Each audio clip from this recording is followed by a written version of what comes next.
Make sure you download the Woodward Sports app in the App Store and the Google Play Store today. Take Woodward Sports with you wherever you go and listen live on your phone or mobile device. Good morning, and thank you for tuning in to the Morning Woodward Show here on the Woodward Sports Network.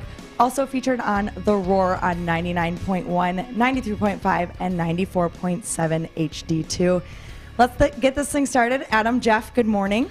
Good morning. The Pistons, this one's for Fish, undefeated in 2022. Cade Cunningham is back, and they clinched a win last night in Milwaukee. Guys, what does Cade coming back do for this team? Makes them watchable. Yeah. That's number one, for sure. That is number one. But number two, I mean, look, they looked so much better last night.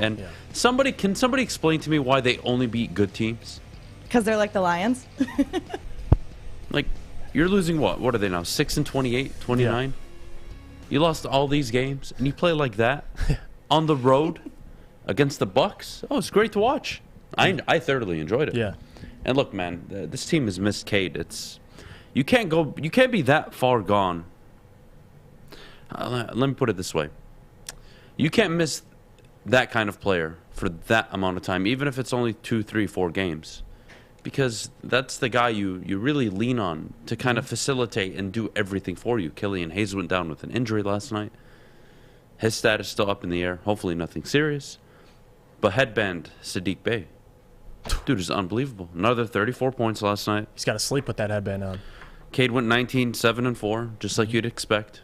Filled up the box score, contributed, had the highest plus-minus on the team, played winning basketball on the road, keep in mind. And what the Pistons do, they gave the Bucks a little dose of, reality. Hey, all season we've struggled in the fourth. All right, this game we're going to be the ones that put up 28 points, and you're going to be the ones that only put up 21 points, which is what the Pistons have been notorious for all year. So it was great to watch. I loved it. And I'm just saying, nobody wants to bring this up because, we live in a society where if you say something mean, people freak out. But I'm sorry. Jeremy Grant getting injured is like the best thing that happened to the Pistons. I'm sorry you had to get hurt, but look what it's done for Saddiq Bey. He has looked unbelievable since you've gotten hurt. Yep. And I hope we trade you to the Lakers for nothing. I don't care. I don't want anything. Just go. Chill. I'm good. Love what I saw from Saddiq and Cade Cunningham last night. And the win is just like, the cherry on top. Yeah, and to make your point, obviously, the loss of Jeremy Grant, now Saddiq Bey over 20 points, 7 out of the 8 games, last 8 games. So he's been playing well, man. And he's making shots that he wasn't making early in the season. And that's what I was most impressed with last night watching this team. No Isaiah Stewart. They still don't have a true center. Isaiah Stewart's really the only guy they have down low, and he was out. They had Trey Lyles starting at center. And you go into Milwaukee, the former champions, against a former MVP. That was pretty healthy. The Bucks were mostly healthy for the most part. They weren't missing really anybody. They had Chris Middleton. They had Drew Holiday. They had their bench.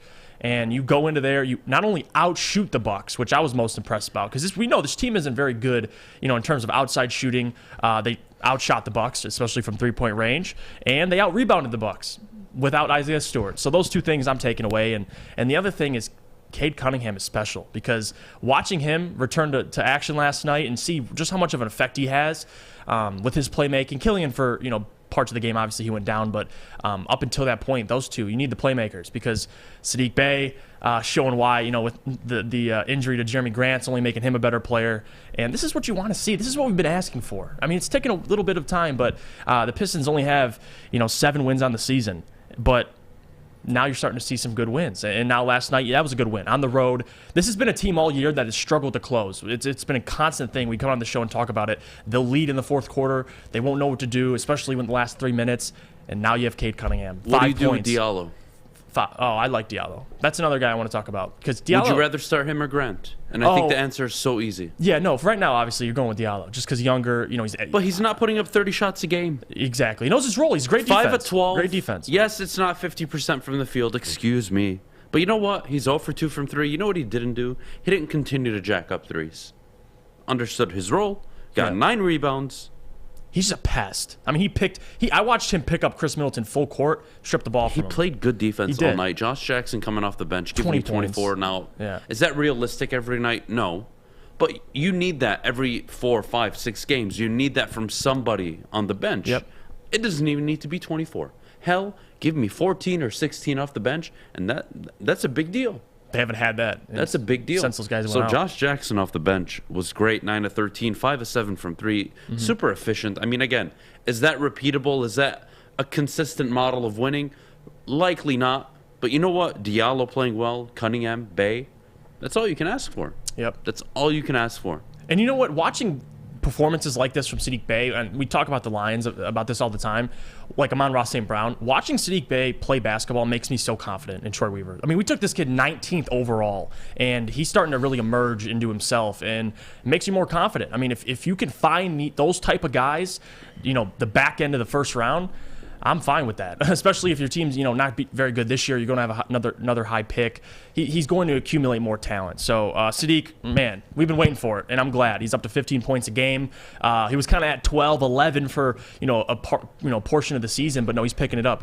He's playing great. Like I said, at least 20 points, 7 out of the last 8 games. So hopefully they can continue this, and I think the return of Cade, it's only going to help this team, all around. Not just winning games. No, I'm excited to see how they finish. Hopefully strong, similar to how they finished last year with Killian Hayes. Hopefully he returns. But there was another game last night.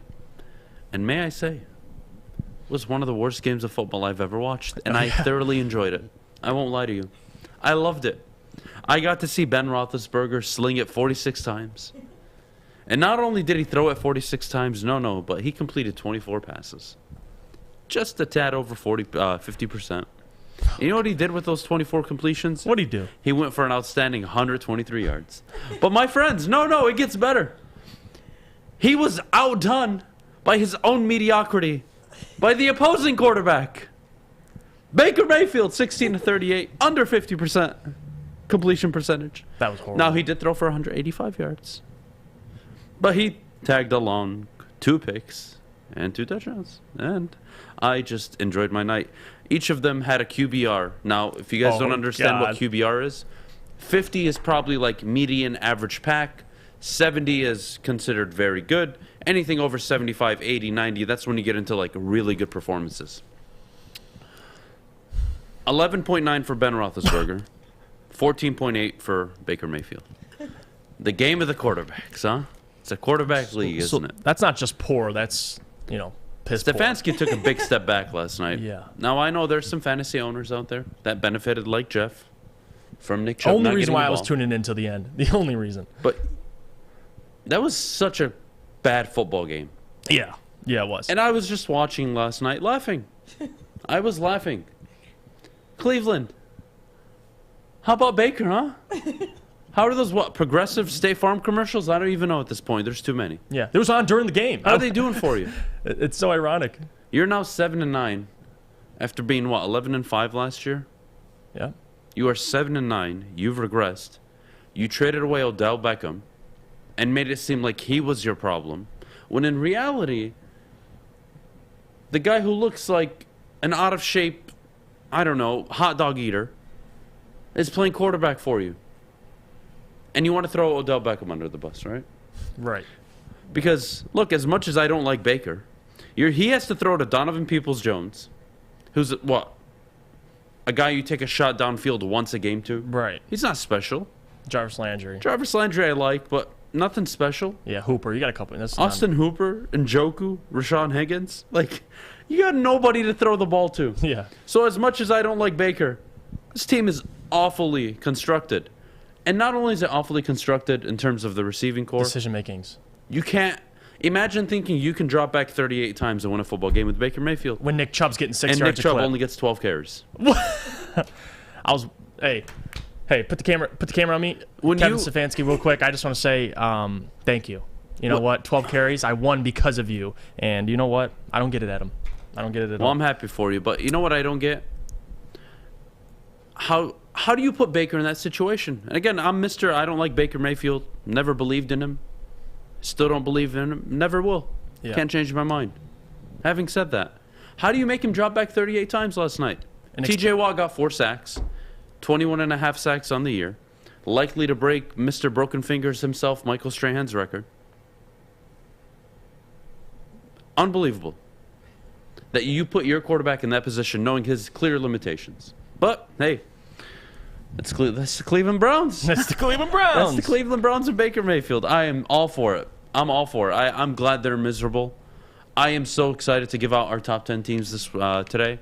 Mm-hmm. I wish we could do top 32 because there's a nice spot at 32 waiting for Cleveland in my book. Yeah. I absolutely love to hate this team. What a joke. What Absolute a joke. TJ Watt, though, clear defensive player of the year moving forward. That's it. After that performance, You can't not give it to him. Micah Parsons had a week where he was down. TJ Watt had a week where he was beyond up. Tough to recover from that. Mm-hmm. Oh, man. Sorry. I enjoy the misery of all of Ohio. It's something I really look forward to. And I told myself in 2022 I wanted to be a little bit more humble, but it didn't even last like 10 minutes into 2022, so I was like, whatever. We're just going to, maybe next year. Yeah, there's always next year. Maybe next year. For this year, Cleveland, suck it. I don't care. Enjoy Baker. Give him that 5th-year option. Franchise tag him, please. Oh my God. The joy I would get if they would sign him and pay him. Hell, pay him more than Dak Prescott. No. Pay him more than Mahomes. Please, do it. Do us all a favor. Let us enjoy your stupidity.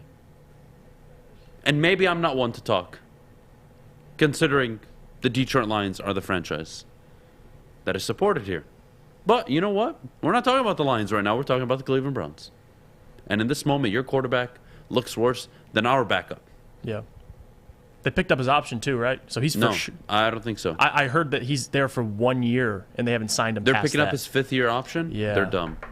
It's like they're because they need a quarterback next year, but they know they're not committed to him. Anything is better. Fish would be a better option at quarterback than Baker Mayfield. Yeah, honestly, Case Keenum looked good for that 2 games. You can't tell me that there's not a free agent quarterback or a 3rd string or a 2nd string quarterback right now out there in the league that you can't go acquire for a 4th round pick. I know. 5th, 6th round pick. I was reading a stat. Baker And they could win you 10 games next year just by you handing the ball off. Baker has the most interceptions since 2018 out of all quarterbacks, and He has the most commercials too. And the most. Hey, good point. You got to put 1 and 1 together. That is true. There you go. There's your problem. What an idiot. What a loser. This is the same guy that ran away from the cops and thought he had a good excuse for it. This is the same guy that thought like he was going to walk into an NFL locker room and act like he was a star diva wide receiver. That he could like talk like the receivers, talk like the linebackers, be like one of the guys. Shut the hell up. No, you're not one of the guys. You're the CEO of my company. Act like it. I don't need you acting like the guy who works in the 3rd department. I don't know what the hell it is. Grow up. Losers. Cleveland, I am so happy you lost. Mike Tomlin. We do have to go to break, but before we go, Mike Tomlin, first coach in NFL history, first 15 years of coaching, never had a losing season. He clinched it last night. They clinched a non-losing season, and he is the first coach in NFL history, 15 years. Model of consistency. Not a single losing season. Love that. Consistency. Maddie? Well, speaking of a team who didn't have a losing season, when we come back, we're going to take a look at the success of Michigan football team. But first, the Folding Warehouse. All right, guys, the Folding Warehouse, you know where it's at. We hosted our corporate party. Now, listen, I understand Braylon and Ryan took home the trophy. We had a few people out with COVID, including myself. So I feel that trophy is completely tainted, but you know what? The Mickey Mouse. We'll fight for Not it, to man. mention they had a first-round bye. Fish. They earned a first-round bye. Oh, okay. To be fair to them. Okay. You can't dog people for the bye, but I'm just saying a lot of teams weren't healthy going into that playoff matchup. So, yes, I am totally discrediting Ryan and Braylon's trophy. And there's nothing any of you can do about it because you can't mute my mic. So I'm going to keep saying it. Having said that, Folding Warehouse is a great time. My goodness, we had so much fun. There are 2 ways to play. You can do what we did, a private lane reservation. Host up to 10 people, $120, up to 2 hours. You can have a good time with a group, or you can go with a friend or family. Check it out. Open play, $10. You can stay there the whole day, or, guys, you can go there to drink. There's nothing wrong with that. Multiple bars throughout the facility, over 100 beers, and, of course, a $2 Mystic beer machine. You want to bring in your own food or have it delivered, they allow it. It's the Folding Warehouse, guys, in Hamtramck. Check them out. That's the Folding Warehouse. Visit them at foldingwarehouse.com. Fellas, football season is here. It's time to make your grooming experience easy like Sunday morning. Get to Lady Jane's Haircuts for Men. Walk in, relax, watch your favorite team play, and before you know it, your hair will be game ready. Get to Lady Jane's, open 10 to 8, 7 days a week. Walk in anytime. It's wicked awesome. Hi, I'm Cade Cunningham. I'm proud to partner with Hall Financial, the mortgage company known for 5-star service. Don't just take my word for it. Check out their 5,000 5-star reviews for yourself. Go to callhallfirst.com and get started with your 5-star experience today. Opinions are like ear holes, and we're putting ours in yours. Well, that's not winning, joint. It's Woodward Sports. Welcome back to the Morning Woodward Show.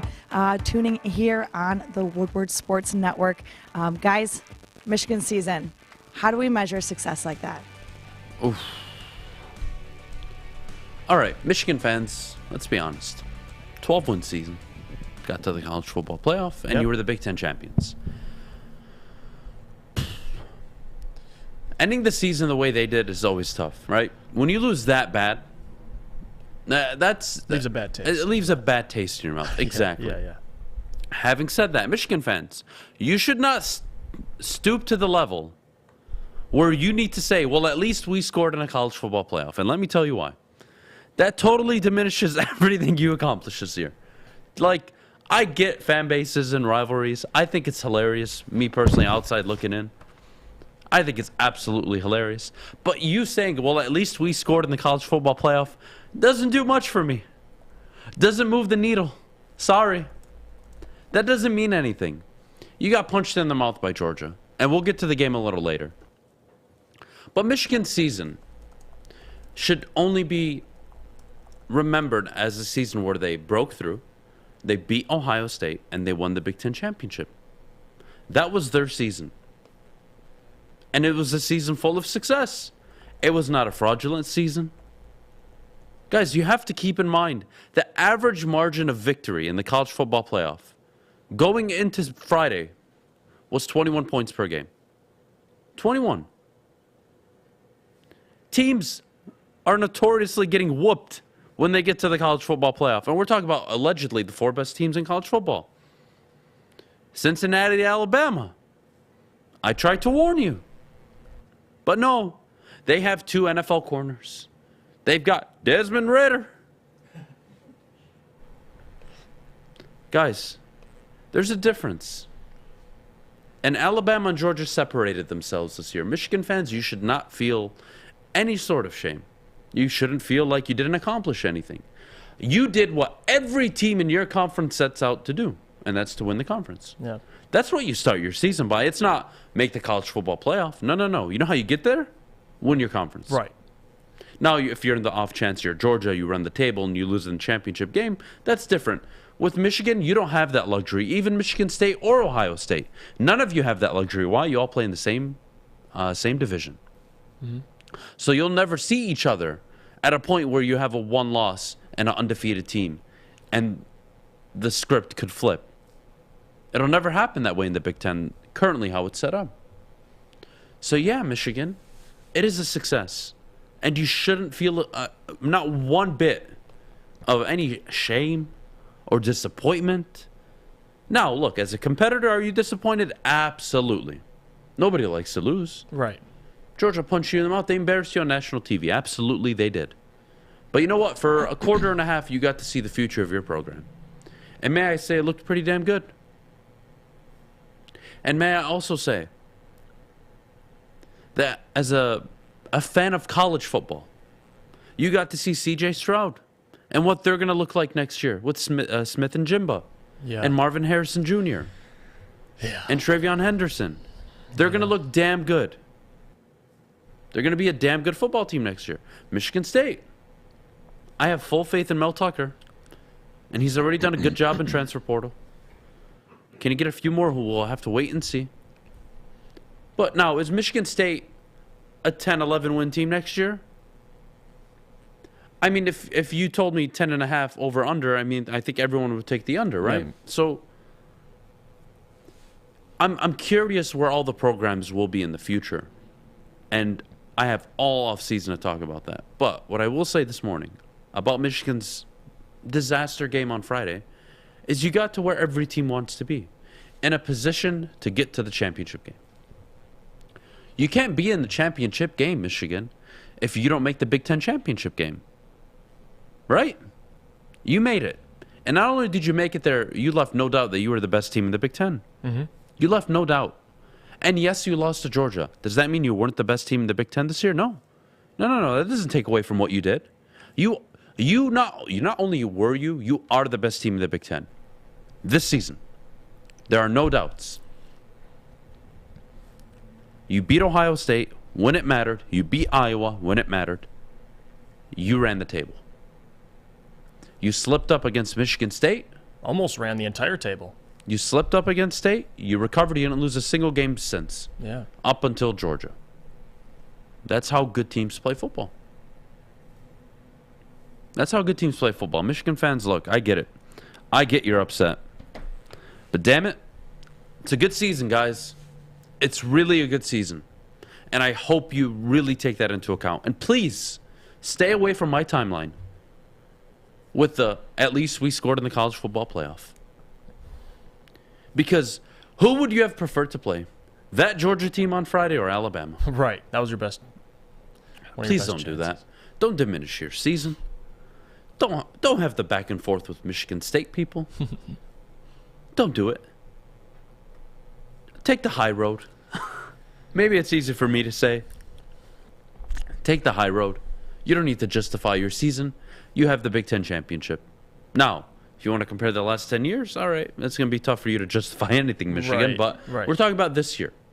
And moving forward, you're in a good position. It's the first time you've accomplished anything significant under Jim Harbaugh, let alone even the 6, 7, 8 years prior to him. It's been 17, 18 years since you've won the Big Ten. That's something. You did that this year. Build on it. Jeff? No, yeah, I couldn't agree with you more. And I think, Michigan fans, you hear that too.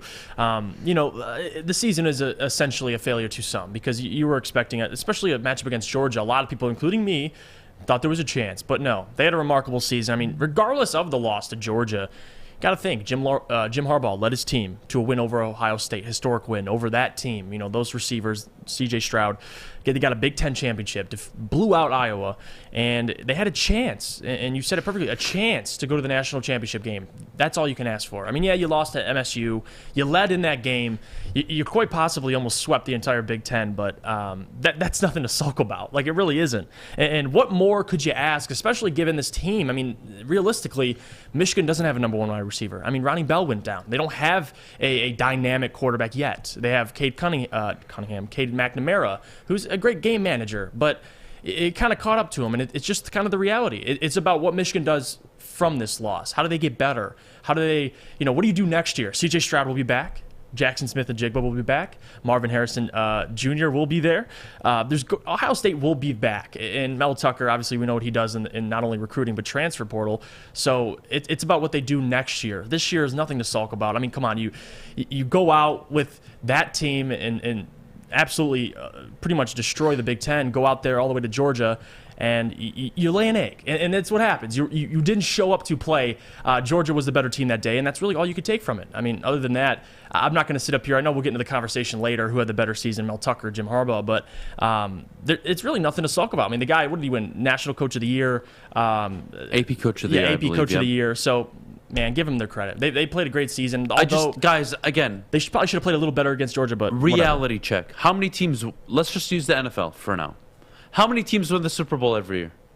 One. So everybody else has a bad season. 31 teams go home extremely upset. Some less than others because they have a losing season. But the point is, in college football, if you win your conference, that is a successful season.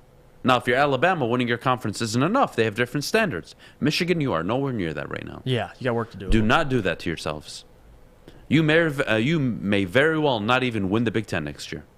Ohio State may very well be a 15-0 team next year, winning it all. Be very careful. Enjoy your success. Mm-hmm. Do not diminish it. It's not like Michigan. I'm trying to think of a scenario where they could have gotten into the college football playoff. Maybe if they ran the table and they lost by a point or 2 points to Ohio State, and Ohio State went on to win the Big Ten. maybe they would have gotten in as a 4 seed, as a 1-loss Michigan team over a Cincinnati. Maybe. Right. But where I'm going with this is, would you rather make the college football playoff as a conference champion or a non-conference champion? Now, Georgia doesn't care because they won their game. But if Georgia went home, you think Georgia fans care that they make the college football playoff? No. No, they're pissed. It's like, all right, well, you choked against Alabama, then you just lost to a Big Ten team. Really? Kirby Smart, really? That's the mindset. Michigan, you just won the Big Ten. You're 0-2 against Michigan State. Totally frustrating. I get it. You can only take care of that next year. Can't talk about it this year. You just beat Ohio State for the first time in 10 years. You had a good season. Why can't we enjoy success? And why do we bring down others to make ourselves feel better? What's wrong with us? Seriously. Yeah. We suck as humans. And it's even Michigan fans by themselves as well. It's not only we suck, we've always sucked, but like social media has allowed us to see just how bad and stupid we are. You know? It's like look at yourself in the mirror. You know? You stand like 15 feet back, you think you're in shape. You go really close to the mirror? No, turn around, turn to the side. You see how in shape you are. You start having some doubt. Michigan fans, look in the mirror. You had a very good season. Please, I really encourage you to enjoy the whole offseason. Enjoy spring football. Enjoy it all. Because when it kicks off next year, I don't care about last year. And what I mean by that, and it doesn't mean Jim Harbaugh should get fired if they lose a game or two next year. No. What I mean by that is it's football time. I don't care that you won last year. Win again. That's going to be your expectation, guys. Enjoy it. You have a good football team. Nothing wrong with that. You lost to a better football team. They have 45-star recruits. You had 7. Your quarterback was a dud. Their quarterback and their offensive line and their tight end really put it together. Sorry. And excuse me, I'll bring up Cade McNamara later. But I don't know how more right I could have been on Cade McNamara. And I'm really upset that it took up until the college football playoff game for you guys to understand what I meant. You can win football games with Cade. It's never the argument. Can you win a game when the game plan doesn't go in your favor? Michigan had not trailed all season up until Georgia. And up until Michigan State. Towards the end. And what Cade do? Nothing. In the 2 sample sizes you got against State and Georgia, he did nothing. Sorry, Michigan. We got to go to break, Maddie. All right, guys. Make sure you stick around when we come back. Should the Packers be resting their players versus the Lions? But before we go, let's hear about MyBookie. All right, guys. MyBookie, the premier sports booking option. Let me tell you, as a Baker Mayfield hater, you're damn right I had the 1.5 over interceptions. And you're damn right I got it at an outstanding plus 310. And you're damn right I made good money on it. And you're damn right my wife was totally mad at me for already betting in 2022. But I don't care. I don't care. I'm going to continue to bet. And no one's going to tell me otherwise. And I'm going to do it with MyBookie. And you can bet from anywhere, anytime using MyBookie. Sign up today, guys, using code Woodward. And they'll match your first deposit dollar for dollar. Don't miss out on this, guys. Please, really listen to me when I tell you this. This is a dollar for dollar match. Even if you only put $50, you double it. You're getting $100 in total. So you put in $100, they'll give you $100. You put in $200, they'll give you $200. They're matching you dollar for dollar. It's free money. I do encourage you to take advantage of this. These promotions don't often last long. Again, use code Woodward. And if you suck at gambling or you do have a problem, please call the Gambling Problem Hotline at 1-800-270-7117. Okay, you thirsty little spin goblins. I want you to pedal into the next dimension. Spin it! Spin! Spin! Uh-oh! Carmen's falling behind. Let's give her the hiss of shame. Spin! Spin! Spin till you bleed! Don't ride the bike of shame. Come to Planet Fitness and find your own lane with tons of equipment, free fitness training, and no hissing. Join today for just $10 a month. Go! Detroit Sports on Demand. DeAndre Swift, he's going to take it all the way for the touchdown. He's putting him over in the corner, he tripled. Make sure you download the Woodward Sports app today. Take us with you everywhere you go. Search Woodward Sports Network or WSN Live.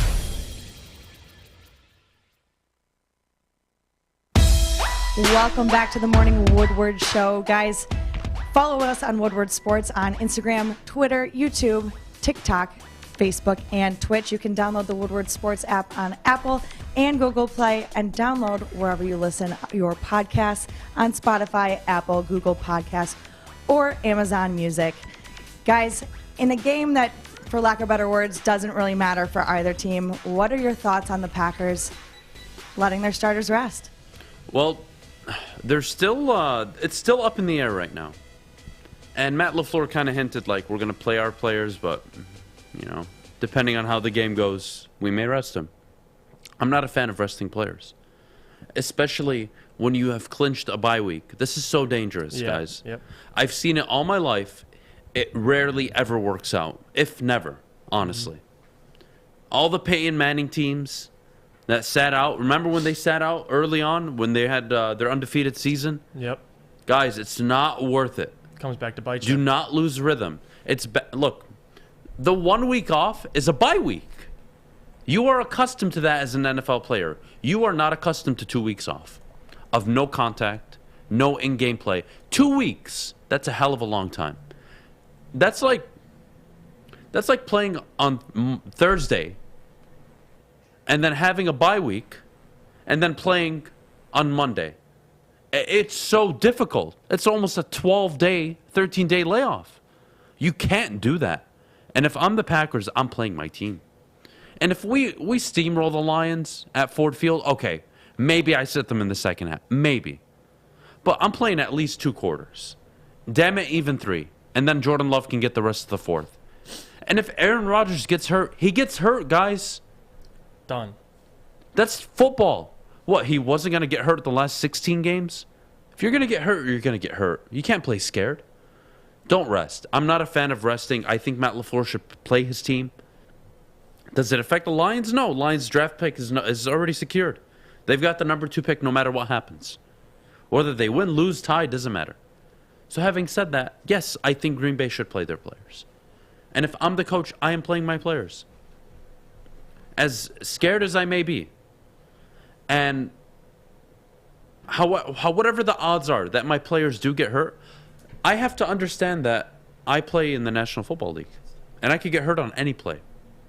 And I'm sorry, I'm not going to lose my rhythm. All the work we put in all year for a 2-week vacation, to do what? Sit on the sidelines? And do what exactly? I don't get it. I really don't. Maddie, I'm not a fan of resting players. I don't know what you think. You know what? When it comes down to it, I'm not a fan of resting players either. I think that everybody should have their full team when they play, and it gives them the best chance to do so. I do understand that there are existing injuries. I know that, we've got that fractured toe that we're still working on, but I don't know. I think Aaron Rodgers should play. I think the whole team should play. I think, I want to see what they do against the Lions, just like everybody else does. However, I don't think they should rest. I'm on the same side as you are. I think it's too much of time off for them. They're already getting time off. So what do they need 2 weeks for? Doesn't make sense to me. Yeah, I just think it totally disrupts rhythm, and that really concerns me. I don't want my team not having physical contact. Like, it's already bad enough. Coaches complain about this all the time. Like, we don't hit enough in practice. That's why you see teams struggle early on in the year. Right. Even with preseason, you're not hitting as much. You're not doing as much. Why would you even consider 2 weeks off? Why? So you come into the divisional round kind of finding your step in the first, second quarter? No, you don't want to do that. You may be behind and it may be insurmountable. Keep the rhythm going. Play 2.5 quarters, and then play Jordan Love. That's fine. And even if you're down going into halftime, sit Aaron Rodgers. I'm okay with that. Do not let them go a whole week without playing football. No. I'm not a fan of it. I'm really not. No, Jeff? and I agree with you, because let me name some examples. There's only a couple teams that this has worked out for. And you can go back to the 2017 Eagles. They rested their starters in Week 17. They obviously went on to win that year. Not win the Super Bowl. I believe that was the next year. But 2018 Saints as well. They did it. But there's a lot of teams that didn't work out for. Let me remind you of that. The 2011 Packers. You have the Cowboys in 2016 and the Ravens as of 2 years ago when Lamar Jackson won MVP that year. They rested their starters in the last game of the season. And they lost the first game. So you got to watch, especially with this team, the Packers. You're versing the Lions. what I would do, and I'm assuming Matt LaFleur is thinking about doing, is you're going to play your starters, but if the game gets away, you take them out, and it's that easy. And if the game's close, maybe you still take guys out. But no, they need reps, and you've seen it. Like last year, the Chiefs rested some of their players, and there's only certain teams that can get away with that. A lot of the time, it doesn't work out. And if you're Matt LaFleur, you're riding high on another 13-win season, you don't want to risk that, especially going to the playoffs, man, when you actually realistically have a chance to go to the Super Bowl. Guys, last 10 seasons, teams that have rested their starters in the final game of the year and won the following playoff game, the 2017 Eagles, the 2018 Saints. Yep. Only 2 teams. That's what I said, yeah. Teams that didn't rest their starters and won the next playoff game, there are 28 of them. Yep. Obviously, because they didn't rest, because they didn't have to, they didn't have a bye week. But the point is. Right. And teams that rested their starters and lost the next playoff game, 8 teams. I don't like it. I don't. Odds aren't in his favor. The numbers aren't good. No. Look, I fully understand that every time Aaron Rodgers snaps the ball, he's at risk. So is every other quarterback in the NFL. Why, again, guys, why are you going to play him against a 2-13-1 team? Well, I'll tell you why. Rhythm, chemistry. I don't want to sit 2 weeks. Guys, imagine I told you to sit home from the gym for 2 weeks, and you had been going there for a whole year. And I told you, sit home for 2 weeks, and I want you to come back Monday. Go just as hard. And I want you to do I want you to go for PRs the whole day. Imagine I told you that. Hell no. You would tear a muscle. You would cramp up. Something would happen. You don't get to go 2 weeks in the National Football League and not play football. I'm sorry. No. So yes, even if they play just a quarter, I don't care. 1 quarter is fine with me. Play them. Adams and Rodgers are already confirmed. I want to see Jair Alexander. I want to see Zadarius Smith. Get them on the field, man. Yeah. They need to get in football shape. There is something called football shape. You have to be up to speed. Get them as many downs as they can. And if you're up or you're down at halftime and you want to make the decision to pull them, great. You got them about 30, 40 snaps. That's all I needed. Mm-hmm. I played enough. Thank you. We're professional enough where we got hit for 30 minutes. We're going to rest the rest of the 30 minutes. We're going to move on to next week. We're going to rest. We're going to do walkthroughs. We're going to get ready for whoever we play. And then that following week, it's go time. I'm not a fan of sitting players. Yeah. I'm really not. No, I couldn't agree with you more. And especially if they can come back to bite them. And Matt LaFleur knows that. And you kind of have to treat it like an upgraded preseason game to a certain extent because you want to play your guys. If the score starts getting out of hand, then you have to make a decision. You know, I could see Aaron Rodgers being out there and not finishing the game because Aaron's been dealing with that foot injury, so other issues. But just in terms of being available, can we appreciate Aaron Rodgers? Aaron will be playing. Yeah, as somebody who, again, I'm biased. I'm not scared to share my biases with you. I hate the Green Bay Packers. I absolutely do. Growing up, I hated them, and not only did I hate them, I hated that they went from Brett Favre to Aaron Rodgers. And we went from God knows who to John Kitna. That's my life. So yes, I did not like Aaron Rodgers most of my teenage and adult life. But you know what? I'm starting to appreciate him more. Especially over the last 2-3 years. I really am. If he doesn't throw another interception for the rest of the season, basically the last game of the year, he will be the first quarterback in NFL history to throw under 5 interceptions while throwing over 500 attempts. The first player in NFL history. And guys, you have to remember, only Aaron Rodgers is doing what he's doing. Nobody else is doing this. Nobody else has a passer rating like Aaron Rodgers, not even Tom Brady. Not even Tom Brady. So, yes, I do want to appreciate him. And I do want to award him the MVP because he is the MVP. And he is playing at a level I haven't seen any quarterback ever play at. Ever. Including Tom Brady. Even in his MVP years. I've never seen a quarterback play this high of a level. Now, what's Aaron's problem? He doesn't deliver in the playoffs. Yep. And I'm not talking just statistically. At the end of the day, playoffs are about wins and losses. Brady's got more wins than losses. That's why he's one of the best ever. And for Aaron, if he can just get number 2, it is so legacy defining, legacy changing. That, yeah, No one will ever catch Brady's number of Super Bowls. But if a guy like Rodgers gets 2, maybe even 3. Ben can. I mean, he has 2. He catapults up to the top 2, top 3 minute conversation. Mm-hmm. No one's ever played the game of football the way Aaron Rodgers has. We can all acknowledge he's the most talented quarterback to ever play the game. I could argue not only talented, I think maybe one of the smartest. Smartest, definitely. I mean, his decision-making. Guys, what do you equate interceptions to outside of a few bad moments of luck? Decision-making. It's a lapse of judgment, yeah. And Matthew Stafford throwing in a triple coverage. That is bad judgment. Yep. Aaron Rodgers has some of the best judgment and football IQ I've ever seen in a quarterback. Yeah, 100%. And it's not even fair. Him, Brady, and Manning, the 3 best quarterbacks I've ever witnessed in my life. Processing information before the snap. It's ridiculous. They know what the hell you're doing before you even know it. How is that fair? They're so good. They're so good. And look, whether Aaron Rodgers has 2 years left or 7 years left, I don't want to be on a platform like this and not say, like, damn it, you know what? I actually really appreciate how good he is. Although it may affect the football team I'm rooting for. Damn, he's good. Yeah. And damn, he deserves another MVP. And god damn him, he's so good. He's owned the Drives NFC me North. nuts. Oh, my God. 36 touchdowns and 0 interceptions in his last 9 NFC North starts. Doesn't even turn the ball. Go to hell. Go to hell, man. What the hell did anybody in the NFC North do to deserve this? He's that good. He really is. And he's got a coach right now that he's vibing with. Yeah. He's got a better defense than he's had before. The weapons on offense are night and day difference. The Packers might have an MVP and Coach of the Year. I don't think I think they do, but yeah, well, I know people don't want to give Matt LaFleur the credit he has earned. Now he deserves. Deserving credit and earning credit are 2 different things. 39-9 in his first 3 years. He will become the first NFL head coach ever to win 40 games in his first 3 years. He's earned it. 13-3, 13-3, and now 13-3. Now, yes, he has Aaron Rodgers. Great.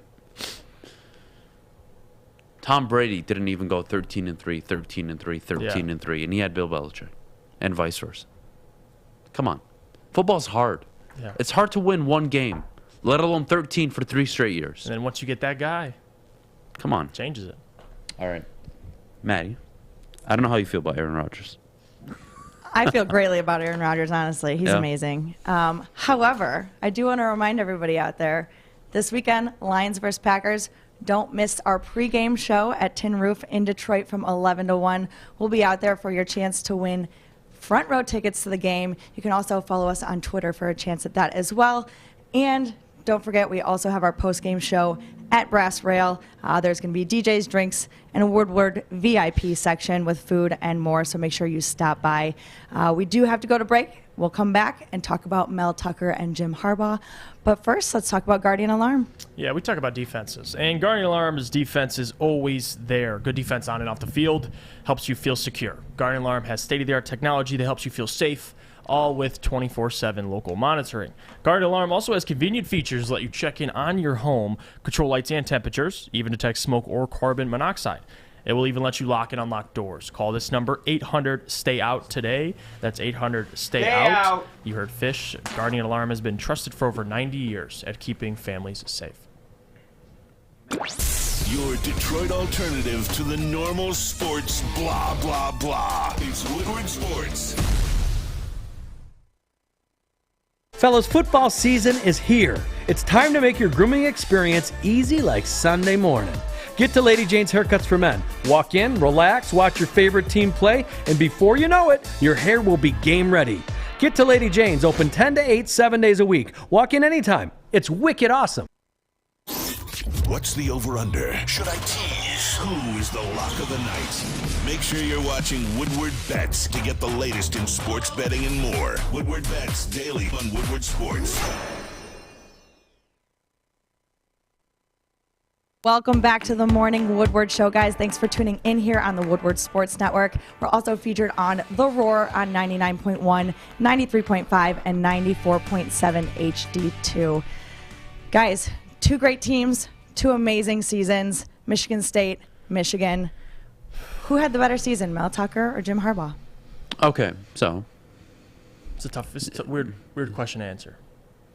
Maddie, you're a Michigan State girl. I am. Correct? The sun right here.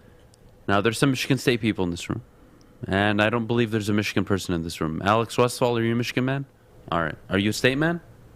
We got State people. All right. This is a room full of State people. I will say, Michigan State left their season with a good taste in their mouth. Michigan, a sour taste, right? Michigan lost in their game. Michigan State won in their game in incredible fashion, too, by the way, may I add. And thank you so much. What was the kid's name? Halliday? Or Halliday? Halliday, I want right? to make sure we're right here. The kid that got the pick six, who covered the spread. I love you. I hope you're listening. I want to take you out for a steak dinner. Yep, Halliday. I don't know if there needs to be an NIL deal for me to take you out on a date. Yep. I'm down. I want to take you wherever you want to go, baby. Thank you so much. Won me a ton of money. Having said that,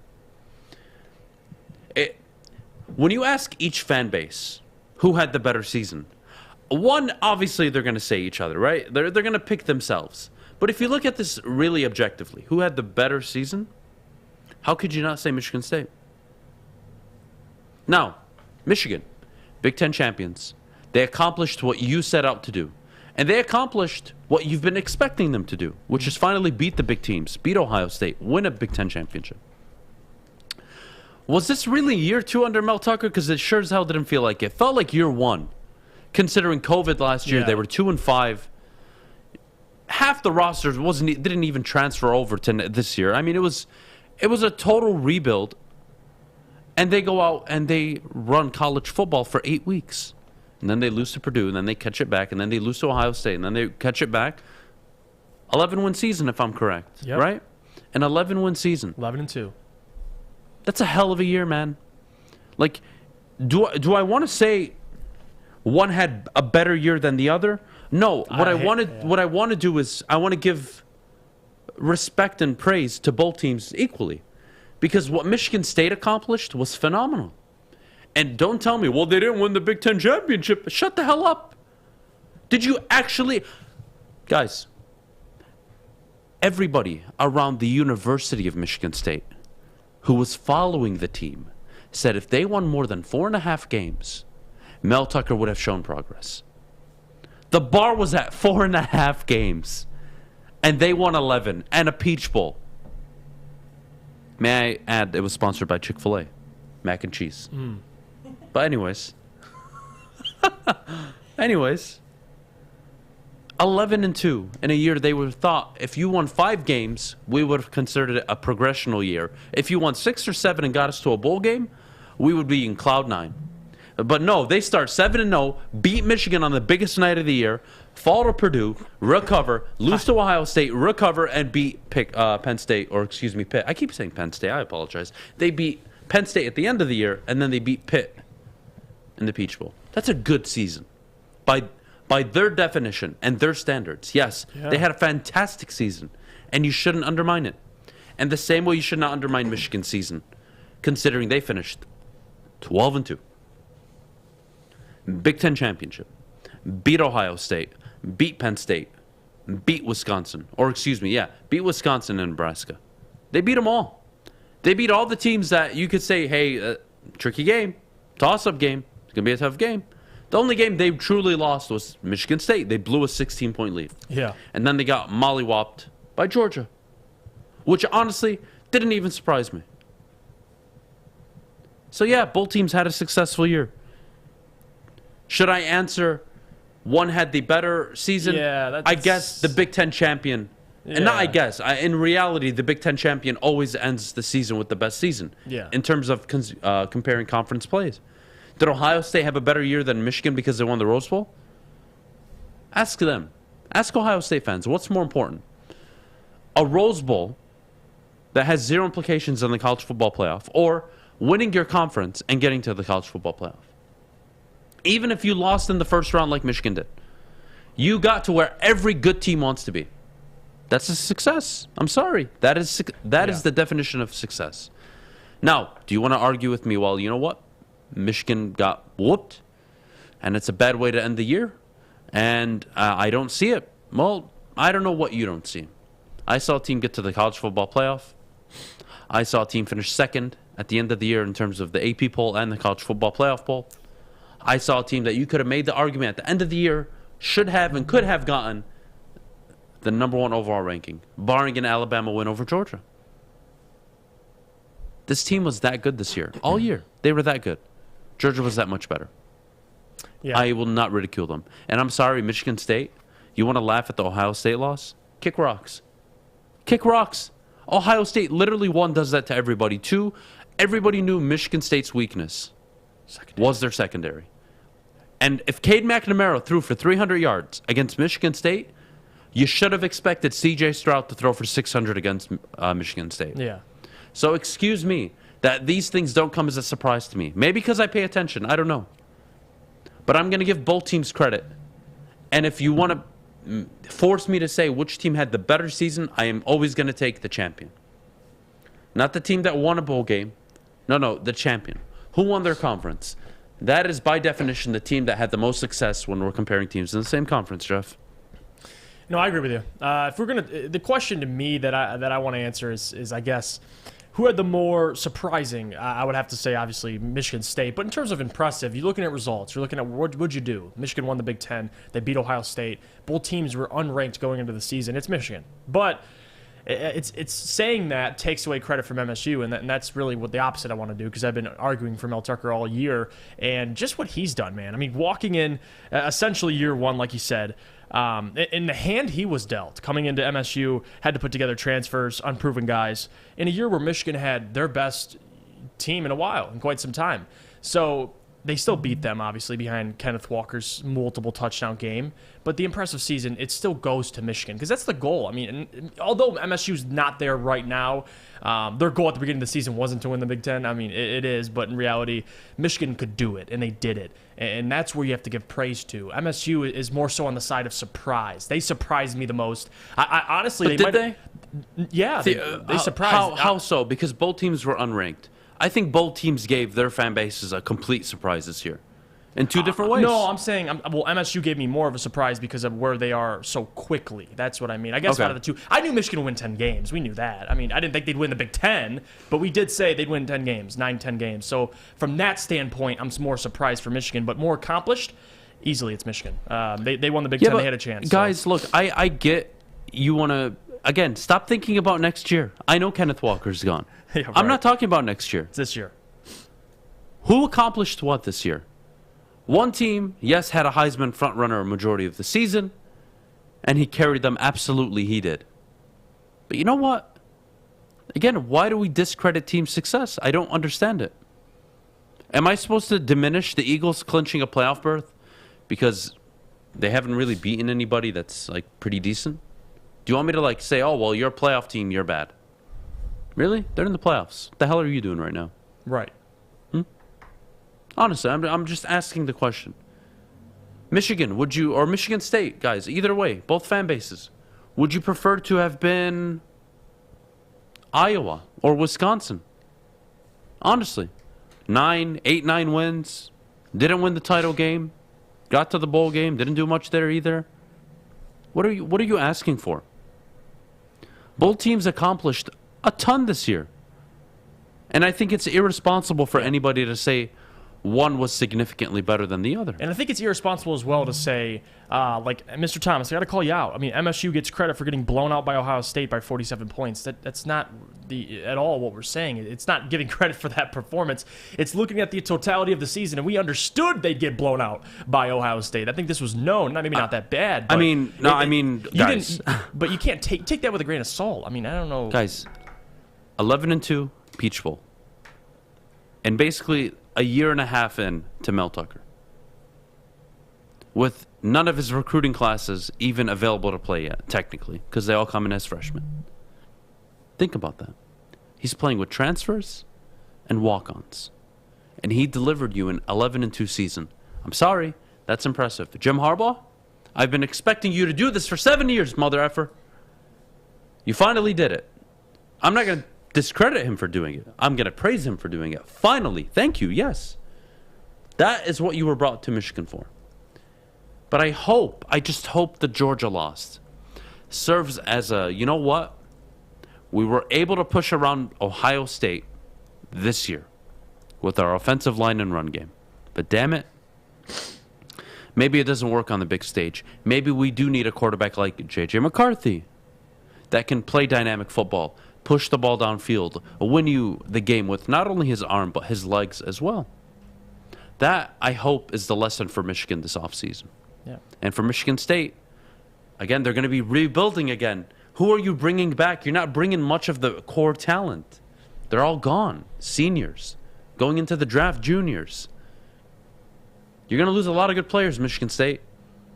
But I'm sorry, your head coach has proven he can compensate for it. So I'm going to give him the benefit of the doubt. But I'm not worried about next year. What I saw are two programs the whole state should be proud of. Because it's the first time Michigan State and Michigan have won as many, if not more, games than Ohio State in the same year. Ever. And I believe that's modern history, if I'm correct. I want to say 57 or post-World War II. Michigan State and Michigan won as many, if not more, games than Ohio State. And that's a fact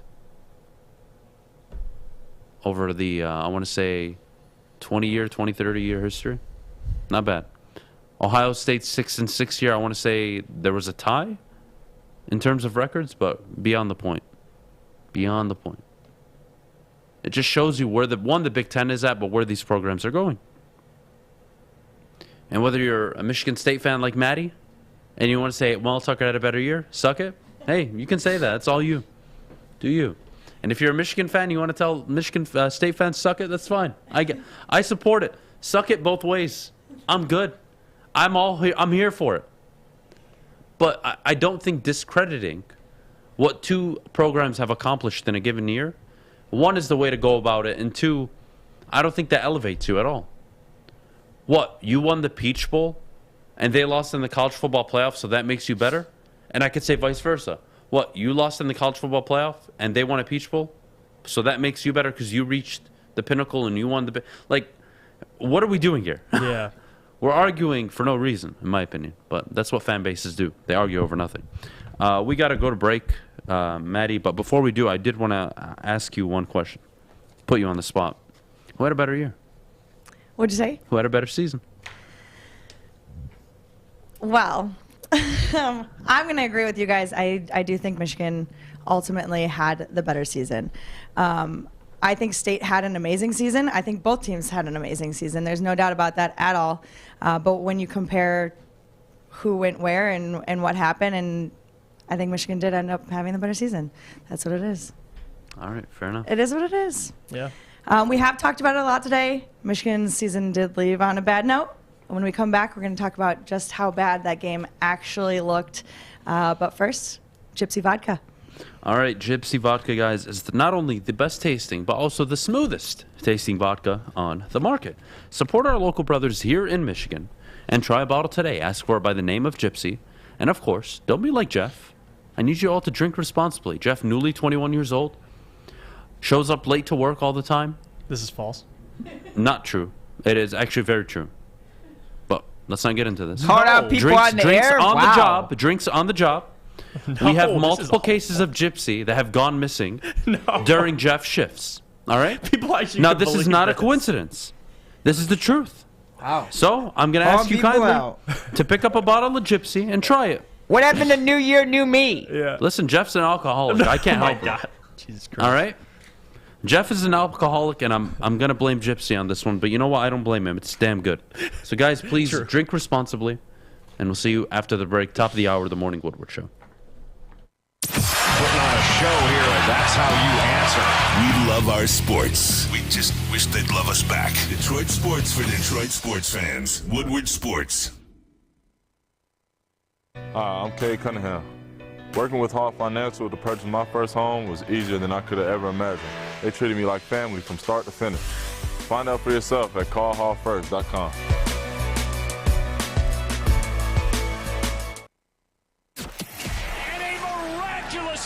Follow us everywhere. Just search Woodward Sports on YouTube, Facebook, Twitter, Twitch, IG, and more.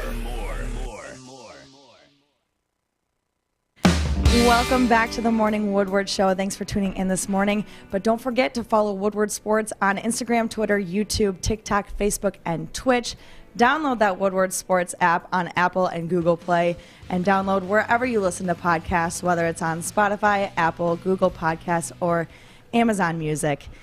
Guys, Georgia versus Michigan, we've talked about it a lot today, but just how bad did it look?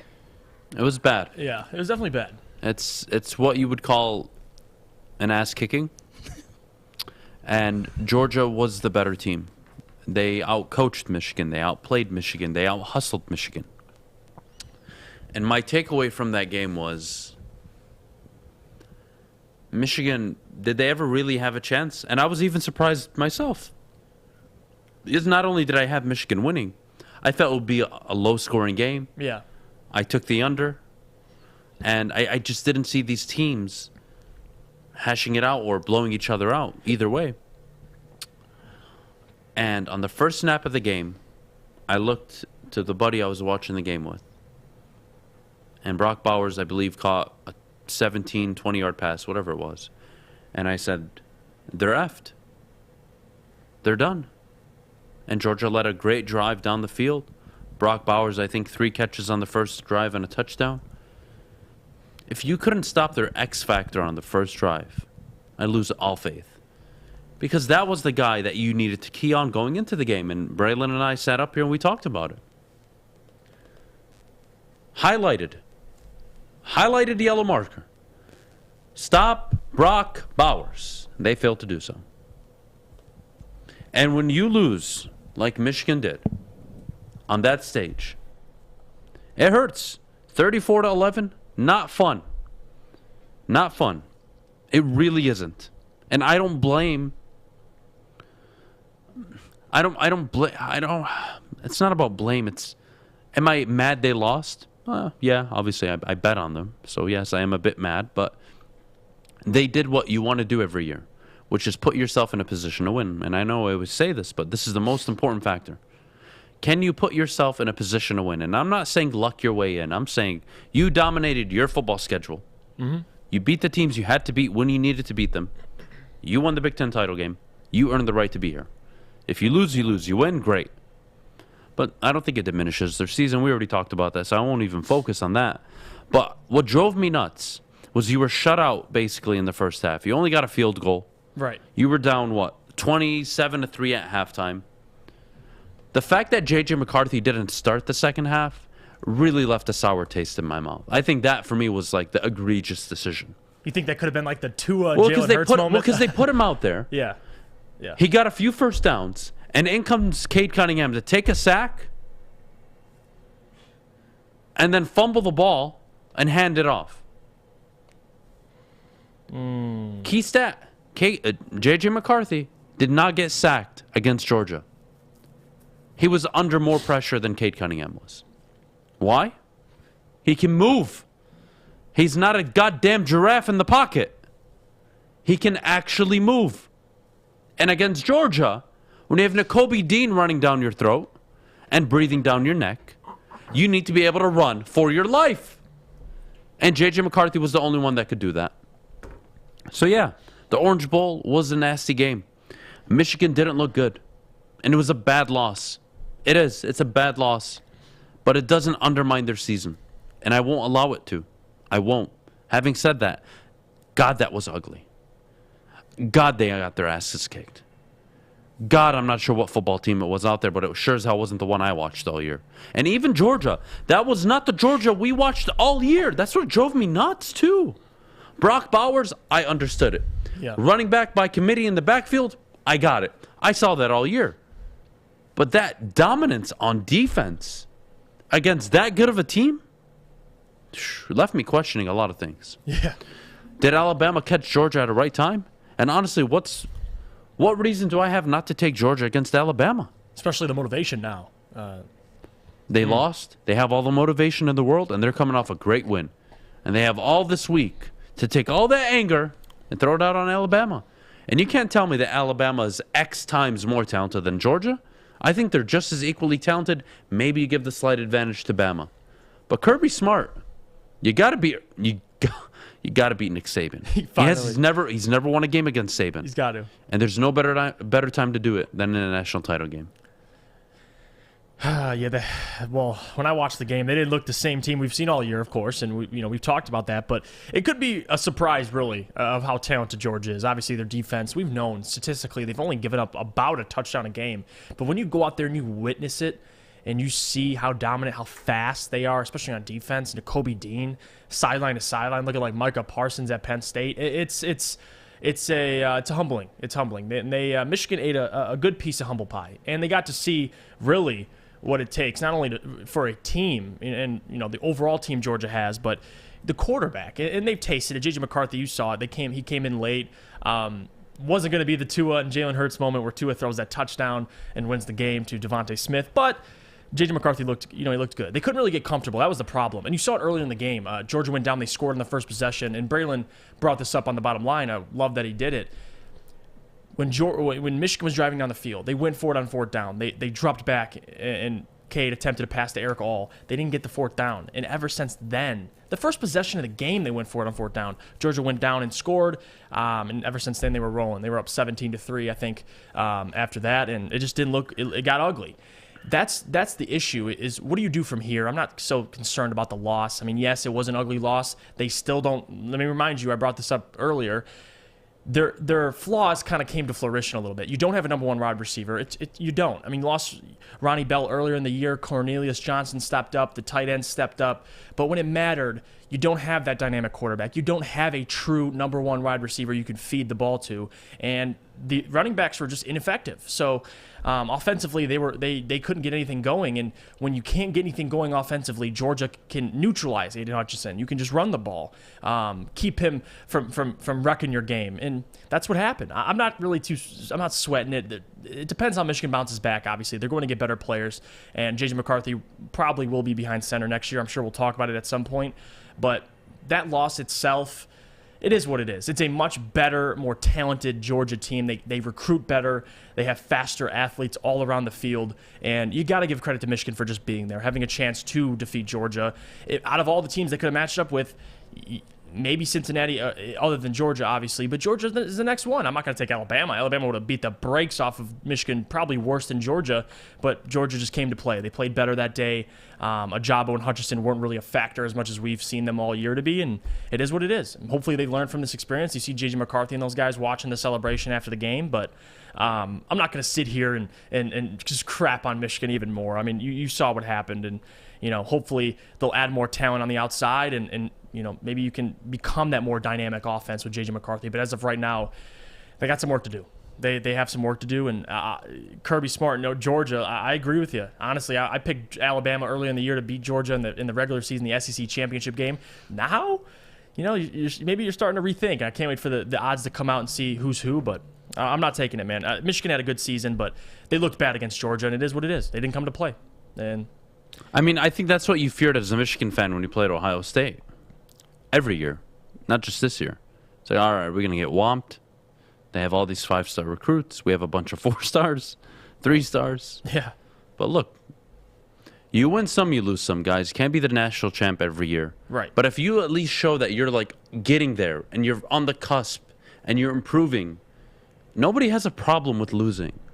The problem with losing is when it's every year, you're not getting better, you're not winning, you're not accomplishing anything.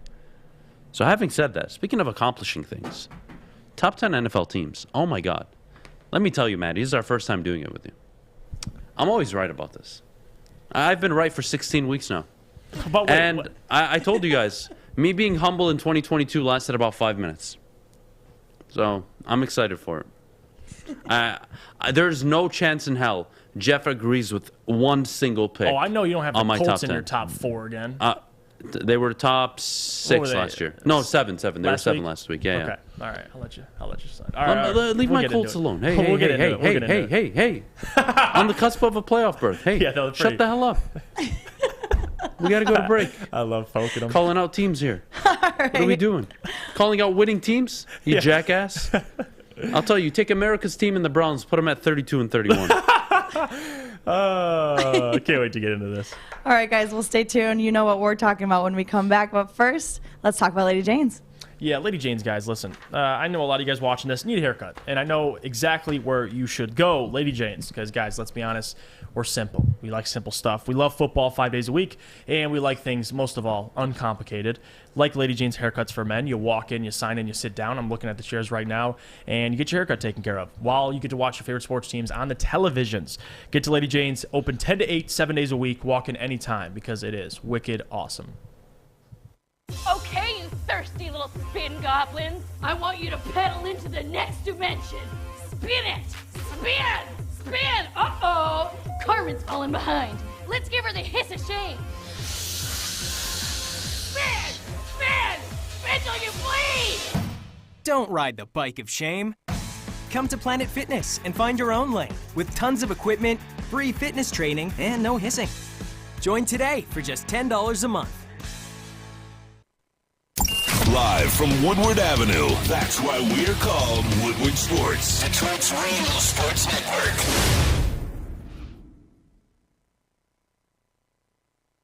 network. Welcome back, and thanks for tuning in to the Morning Woodward Show here on the Woodward Sports Network. Also featured on The Roar on 99.1, 93.5, and 94.7 HD2. Guys, we're talking about top NFL teams. Here we go. Top 10 list, baby. Here we go. Tuesday.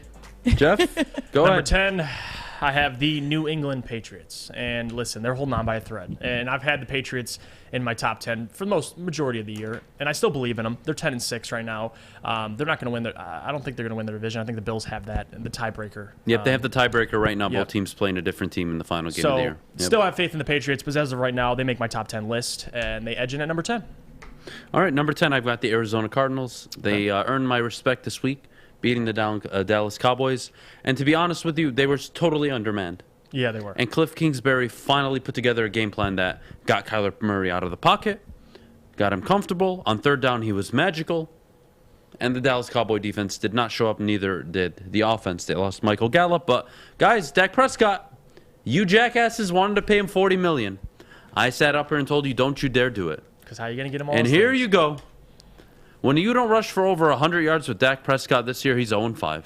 There you go. Congratulations. You're $40 million for a quarterback who can't carry you when you can't run the ball. Congratulations. Enjoy. Number 9, Jeff. Number 9, I have the Cowboys. Listen, Cowboys and the Cardinals are around the same for me. And the Cowboys, to me, have been a top 6, 7 team all year. I've been having them in my top 10 pretty much every week. As of right now, though, I don't know what I'm getting out of them. And that's kind of why I have them so low on this list. Kind of like the Cardinals. You don't know what to expect out of the Cowboys. And for me to put them in a top 6 category, you're a good team. Every week you're showing up. The Cowboys, to me, I don't know what I'm getting. I can't believe they're in your top 10. I have the Cowboys at 31 this week. With the Cleveland Browns at 32. So I'm not sure what the hell you're doing putting them in the top 10. I respect that list. Number 9, San Francisco 49ers. They have now won 7 games in their last 8. They're rolling. Mm-hmm. They're hot. And is it time to move up forward with Trey Lance? He looked good last week. He did. He did look good. Jimmy G is coming back this week. We'll have to wait and see. Likely scenario, but they're 9-7 on the cusp of clinching a playoff spot given results. Yep. Having said that, they do play the Rams, who are trying to clinch the division. Tricky game. And the Cardinals play the Seahawks, which is no pushover. So the NFC West, that's the division to look at this week. I'm really excited to watch it. But for me, 49ers are a top 10 team. That defense is outstanding. Kyle Shanahan, that run game is always effective. And if you win a game and George Kittle only has 1 catch, you're doing something right. You're doing something right. Number 8. Number 8, I have the Cardinals. Right behind the Cowboys. Listen, this is the fraud territory down here. You have the Cardinals, you have the Cowboys. Another team, I don't know what I'm getting from week to week. I know, listen, Kyler Murray, like him, but at times you don't really know what you're getting. And that's kind of where I have them. The Cardinals have suffered a lot of injuries. No DeAndre Hopkins, missing other guys as well out on the field against the Cowboys. But the Cardinals have dropped for me, and they're at 8, and I'm going to leave it there. Cowboys fell out of my top 10 this week. Sorry. Number 8, the New England Patriots. Huge. Let me define huge. A dominating victory over the Jacksonville Jaguars. They embarrassed the hell out of them, put up a 50-burger. Patriots won big. They're 10-6. They clinched the playoff berth. They're ready to roll. I'm excited to see what they do in the playoffs. Now, whether they win the division, that's going to be up to the Bills, who are going to have to lose that game for the Patriots in order to jump them, because they do own the tiebreaker. Yep. So, We'll have to wait and see. But my number 8 team this week, the 10-6 New England Patriots. Jeff, number 7. 7 is the Buffalo Bills, and they moved up for me. Still, in my opinion, one of the most complete teams in the NFL. The results haven't been there, obviously, early in the season, but they've strung along some wins. They beat the Patriots, and they've looked a little better, and I still like the Bills. Defensively, I think they got everything they need, and the Bills, to me, they fall in my top 7, and I got 6 teams ahead of them. Well, this is the first time we agree.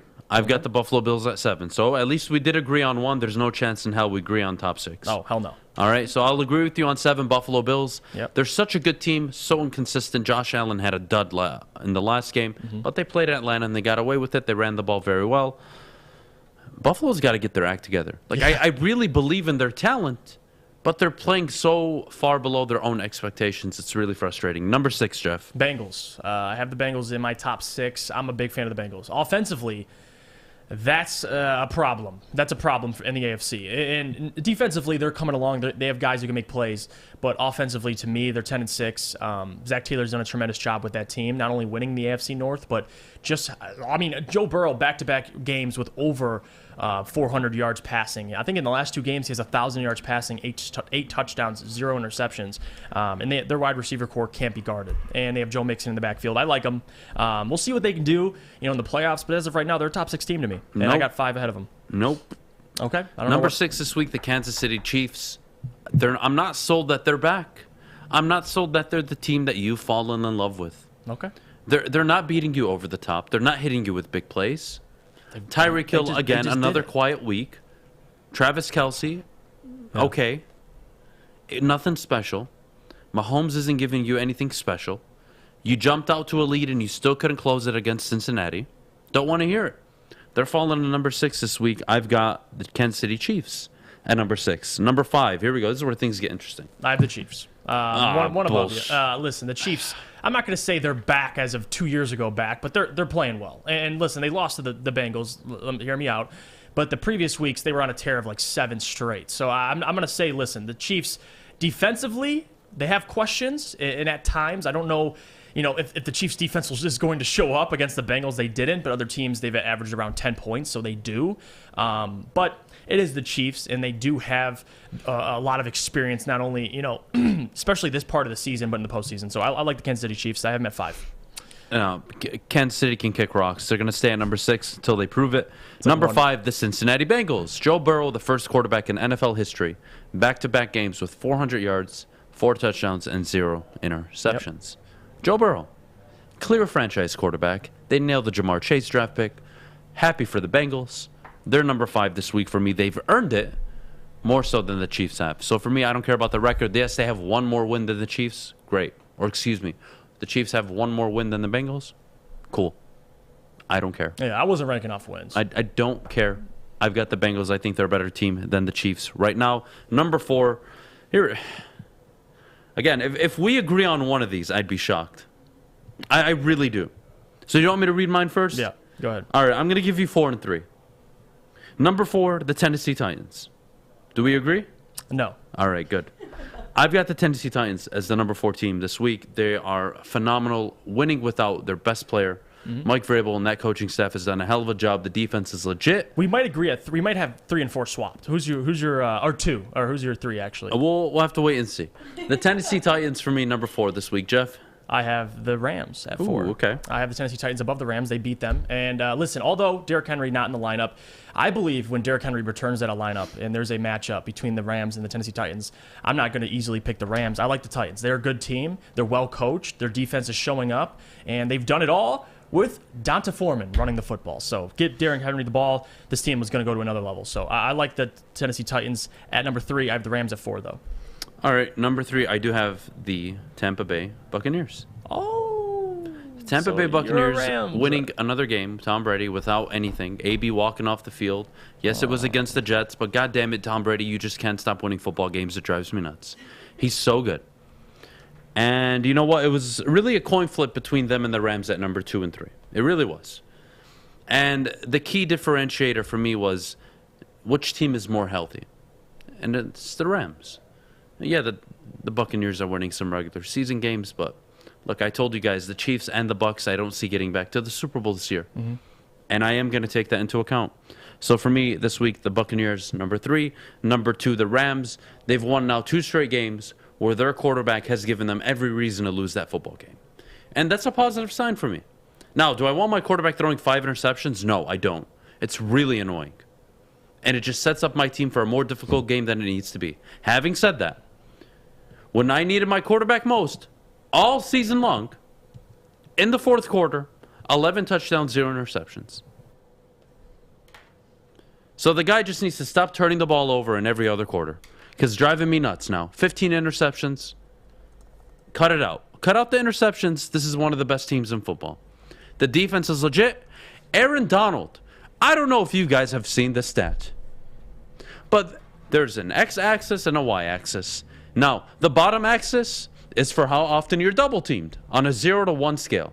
And, of course, your y-axis is how often you get to the quarterback. Now, on the far left is every good pass rusher in the NFL.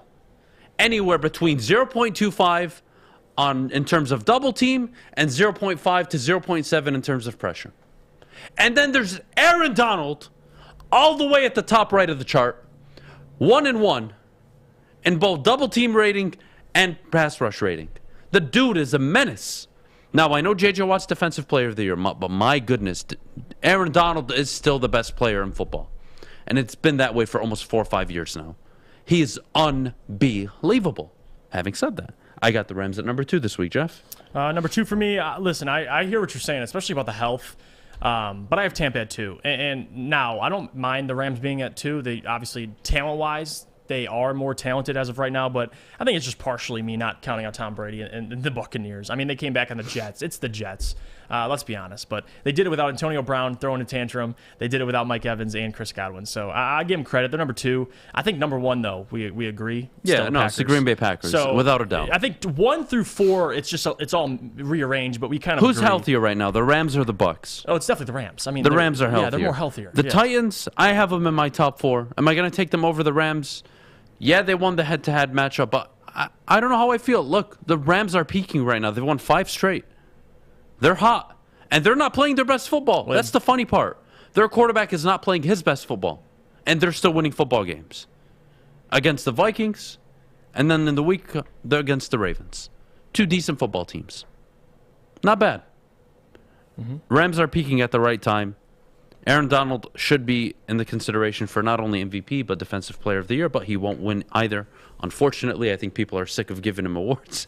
Yeah. At this point, he's just too good. But, yeah, look. I know you guys don't like the Rams choice. I get it. I know you don't like Matthew Stafford. I know you don't like to admit that there's a team out there that has a former Lions player that's actually really good, but I'm telling you. Imagine if I told you that Matthew Stafford would throw 3 interceptions and a Lions win. You wouldn't believe me. He's doing it in L.A. Now, I'm not saying that's okay. Again, that's awful play. Yeah. Nobody wants their quarterback turning the ball over. But what I see when I watch Matthew Stafford play with the Rams is I see a guy with old habits that need to be corrected.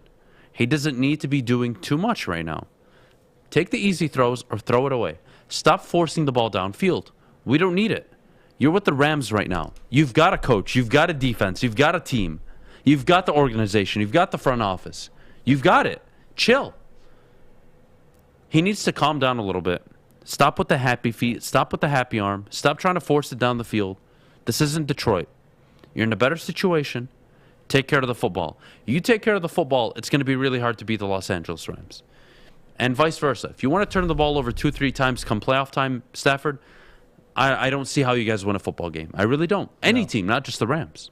You can't be turning the ball over like that. So they got to get their act together. But to be fair and to give him credit, in the fourth quarter all season, he's been money. Absolute money. 27 touchdowns, 15 interceptions in the first 3 quarters. 11 touchdowns, 0 interceptions in the fourth. And that's not stat padding. You can't stat pad when you're a 12-4 team. You stat pad when you're 4-12. When the games don't matter. When you're 12-4, you're going down and winning football games in the fourth quarter. Yeah. Or you're running out the time. That's the difference. So I don't want to hear that he's padding stats. Don't want to hear it. Not today. So yes, I have the Rams at number 2. We got to go to break. There's so much more to talk about. I am out of breath at the moment. Well, guys, stay with us. When we come back, we're talking MVP and Coach of the Year. So stay with us, and we'll be right back. Make sure you download the Woodward Sports app in the App Store and the Google Play Store today. Take Woodward Sports with you wherever you go and listen live on your phone or mobile device. Fellas, football season is here. It's time to make your grooming experience easy like Sunday morning. Get to Lady Jane's Haircuts for Men. Walk in, relax, watch your favorite team play, and before you know it, your hair will be game ready. Get to Lady Jane's, open 10 to 8, 7 days a week. Walk in anytime. It's wicked awesome. Follow us everywhere. Just search Woodward Sports on YouTube, Facebook, Twitter, Twitch, IG, and more. Hi, I'm Cade Cunningham. I'm proud to partner with Hall Financial, the mortgage company known for 5-star service. Don't just take my word for it. Check out their 5,000 5-star reviews for yourself. Go to callhallfirst.com and get started with your 5-star experience today. What's the over-under? Should I tease? Who is the lock of the night? Make sure you're watching Woodward Bets to get the latest in sports betting and more. Woodward Bets daily on Woodward Sports. Welcome back. Thanks for tuning into the Morning Woodward Show here on the Woodward Sports Network. Guys, we just talked about our top 10 picks. Now we've got the MVP and Coach of the Year. Ooh, all right. This is the year. I think it's all in Green Bay, Wisconsin. I really do. And I don't see how anyone can argue. If you want to use Mike Vrabel, I am willing to listen to that argument. Maybe even Nick Sirianni, maybe even Zach Taylor. They're all deserving candidates. But there is one man who is above all else, in my opinion, who has not only deserved it, but has earned the right to be named the NFL Coach of the Year this year. And that is the man who got blown out by the New Orleans Saints, week 1, has been 13-2 since. One of those games, he played with Jordan Love on the road in Kansas City, where they were moving the ball up and down the field. Still had a chance. And they still had a chance in that game. The same coach, who's now won his third straight 13-3 season. Unbelievable. For me, it's Matt LaFleur. And I'm not going to move off of it. I don't care about the... I don't want to say I don't care. I'm willing to listen to Mike Vrabel. Even the Sirianni talk. Sure. Given circumstance, I'm willing to listen. But above all else, even Zach Taylor, above all else, Green Bay, Wisconsin, this year should be home to the MVP and the Coach of the Year. Aaron Rodgers, to me, is the clear front runner. Not only front runner, the clear MVP. To me, Cooper Kupp needed a Jamar Chase game. Multiple, especially in the last 3-4 weeks, to even have a chance. Jonathan Taylor has even slowed down. It's Aaron Rodgers' award. You have to give it to him. He is the MVP. And I could argue that if I'm voting today, I'm giving the MVP 1, Aaron Rodgers, 2, Cooper Kupp, and honestly, 3, TJ Watt. And then Defensive Player of the Year, TJ Watt, but we don't need to talk about that right now. For me, Coach of the Year and MVP fall in Lambeau, Jeff. Yeah. The two players, the coach and player combination, I think they do it. They both earned it. Forget deserve. They've both earned the right to be named this year the National Football League's MVP and Coach of the Year. Do you have anybody else at the top of your mind that should beat out Aaron Rodgers for MVP? No. Anybody? No. Anybody? I don't think so.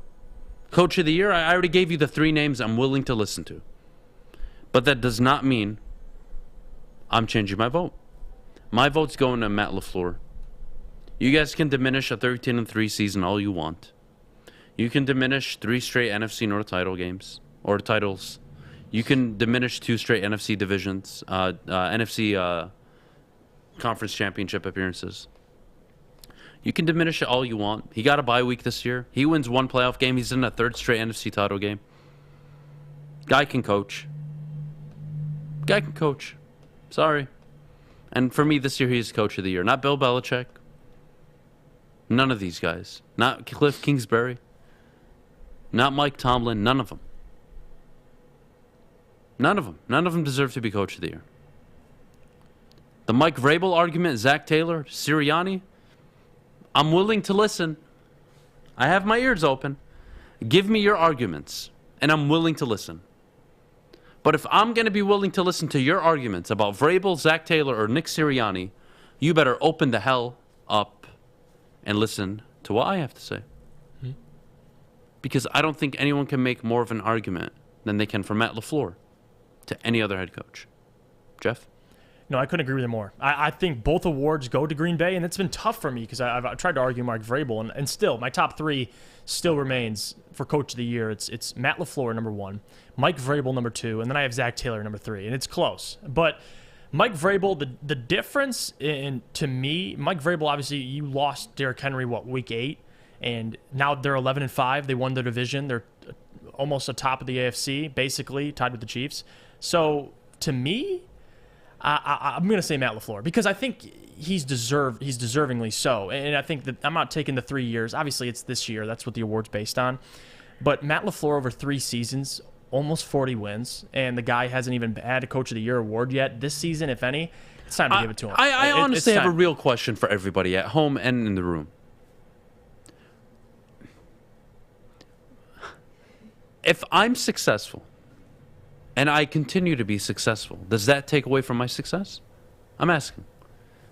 If I'm able to deliver success on a consistent basis, does that diminish my success? Zach Taylor, I'm reading your guys' arguments for Zach Taylor. I totally agree. They were projected by every major media outlet to finish last in the division. And here they are winning the division. That is absolute Coach of the Year material. That's why Kevin Stefanski won Coach of the Year. I'm with you. But when are we going to recognize a guy that's coaching at a great level? And imagine having no expectations and then over-delivering. It's easy to deliver when you have no expectations. What about the guy that's expected to not only win the division, but compete and win the number 1 seed in the NFC? Yeah. And the NFC, where I could argue all the division winners are very good. Top-heavy NFC. Rams, Bucks, Cowboys. And Green Bay suffered injuries. People that don't like to talk missing about their 2 that. defensive players all year. Their most important pieces. 1 true wide receiver. Again, if Zach Taylor wins it, am I going to sit up here and throw a fit? No. I'll be happy for him. I really would. And I would say he is a deserving Coach of the Year. When I look at Zach Taylor, Mike Vrabel, Matt LaFleur, I see Coach of the Year material. And I'm willing to listen. But why is it that the guy who will lead the NFL in wins this year for a 3rd straight year is not being recognized? I'm honestly curious. I want to know. Is it because of Aaron Rodgers? Really? Really? That's your standard? Oh, well, he has a quarterback. Zach Taylor has Joe Burrow. The only argument that makes sense is Mike Vrabel. He's dealing with Ryan Tannehill. Yeah, that's the only guy you could argue. Like, what are we doing because here? What he has. Every good coach, I can show you a good quarterback. Mm-hmm. So, again, I want to know what disqualifies Matt LaFleur, where you're willing to put Mike Vrabel, outside of he has Aaron Rodgers. Honestly, tell me. What disqualifies him from winning Coach of the Year after going 13-3 for a 3rd straight year? What disqualifies him? What disqualifies him? I guess that he has Aaron Rodgers. I guess that's the only thing. Is that the only argument you have? I guess that's all people got. I don't know. I want to know. Because last I checked, Aaron Rodgers' previous 43 starts, I believe they were 29-24. Yep. So don't sit there and act like Aaron Rodgers was playing like the Messiah he is right now before Matt LaFleur showed up. Like they won 13 before I would really encourage you to shut the hell up and go look back at history. Because not only did they have back-to-back losing seasons before he showed up, but they were never even winning 13 games in the regular season. They were 12-4. I believe they had one 13-3 year under Mike McCarthy. But it was never this good. I just want to know. Again, outside of the Aaron Rodgers. And may I remind you, this coach dealt with Aaron Rodgers' whole debacle of calling out the organization and then dealing with the COVID scenario. But nobody talks about it. We just disregard it. Because he doesn't fit our model of success. It's because, he has Aaron Rodgers. He should be successful. Mike McCarthy and so did Philbin. And when Matt LaFleur walked in, the expectation for the Packers was, can he earn the trust of Aaron Rodgers? What do? 13-3. Year 2, he drafts the replacement, lets a fire up Aaron Rodgers' ass, and this dude goes out and wins MVP. And this year, he's winning another MVP. Now, was the Jordan Love move the smartest thing in the world? Not really. Hindsight 2020, though. He was the Trey Lance of that draft. So you guys really need to pick and choose what you're saying here. I just don't get it. I really don't. Why do we discredit people for being successful? I want to know. Is Zach Taylor deserving? Yes, he is. I won't disagree. He won the division in a division nobody expected them to win. Right. I am so happy for him, especially because last year I had to fight a bunch of trolls who were saying fire him. When I'm like, dude, he's missing his franchise quarterback to a torn ACL. You really expect him to win football games right now? And offensively, they actually look competent even without Joe Burrow. He kind of knows what he's doing. Wait for him to come back. Let's see what he looks like. And here you go. Division title year 2. But he has Joe Burrow. But they were the Bungles 2 years ago. Now they've won the division. I'm willing to say Zach Taylor. I'm willing to say it. But if I'm willing to say that Zach Taylor is deserving, you need to say that Matt LaFleur is just as, if not more, deserving. Yeah. Because if we're going off that narrative of good guys, quarterbacks. How hard is it to be good every year? It's how hard is it to be great every year? They have been great for 3 seasons under Matt LaFleur. And he's never won a Coach of the Year. That's fine. Maybe I'm just lobbying because I feel he deserves one. Sure, maybe. Maybe there is a little bias in me. Sure. Maybe because I was all on board with the guy when he first got hired. Maybe I am biased. But I'm sorry. Coach of the Year is a regular season award. And the guy that has the most wins over the last 3 regular seasons is Matt LaFleur. And he will lead the NFL in wins this year, once and likely if they beat the Detroit Lions. Or he'll be tied at the top. Or he'll finish 14-3. And he'll have 40 wins in his first 3 years. And then what do you tell me? He has Aaron Rodgers. What does that mean? What does that mean? Honestly, what does that mean? What does you have Aaron Rodgers mean? I know a lot of coaches that have had very good to great quarterbacks. They didn't accomplish jack shit. So somebody tell me what the disqualifier is for Matt LaFleur. And I'm willing to listen. We all agree. Everybody, we can all agree in the chat. We have common ground. Aaron Rodgers is the MVP. And you guys brought up Zach Taylor and Mike Vrabel. I'm on board. I have no issue with that. But outside of having Aaron Rodgers, what disqualifies Matt LaFleur? I want to know. Anybody in the room, in the chat, I'm so curious. We have 1 minute. I would really like to get an answer before we go to break. I really would. Good luck with that. People like to bring up playoff mistakes like that applies to Coach of the Year. I mean, listen. I don't care. Guys, regular season award. Yeah, I know. Regular season award. 13 games, 13 Imagine games, Zach Taylor dealing with Joe Burrow saying, oh, yeah, I'm immunized before the season, and then finding out he doesn't, and then he misses a game. That would have cost them the season. But you know what? Aaron Rodgers came out of the gate, threw 2 interceptions against New Orleans, sucked. Matt LaFleur, since that game, without Aaron Rodgers, 0-1, yes. But if you take away the game he missed Aaron Rodgers against Kansas City, which Kansas City was fortunate to win, he is 13-1 with Aaron Rodgers available after the dud game in week 1. 13-1. Put that into context. Oh, man. Weiss, I'm sorry. No, Bill Belichick does not deserve it unless he wins the division. You can't finish second in your division, just like Nick Sirianni. Early in the year, he had quite a case. But he was 9-4, top of the AFC. Yeah. Now they're 10-6. Sorry, you lost that. He was the Coach of the Year 3-4 weeks ago. Yeah, he isn't anymore, in my opinion. Sorry, it's a track meet. It's a distance race. It's not a sprint. You got to be there from beginning to end. Zach Taylor has been there from beginning to end. LaFleur beginning to end. Vrabel beginning to end. Now, if Belichick wins the final game of the year and the Bills lose, one, I would be surprised.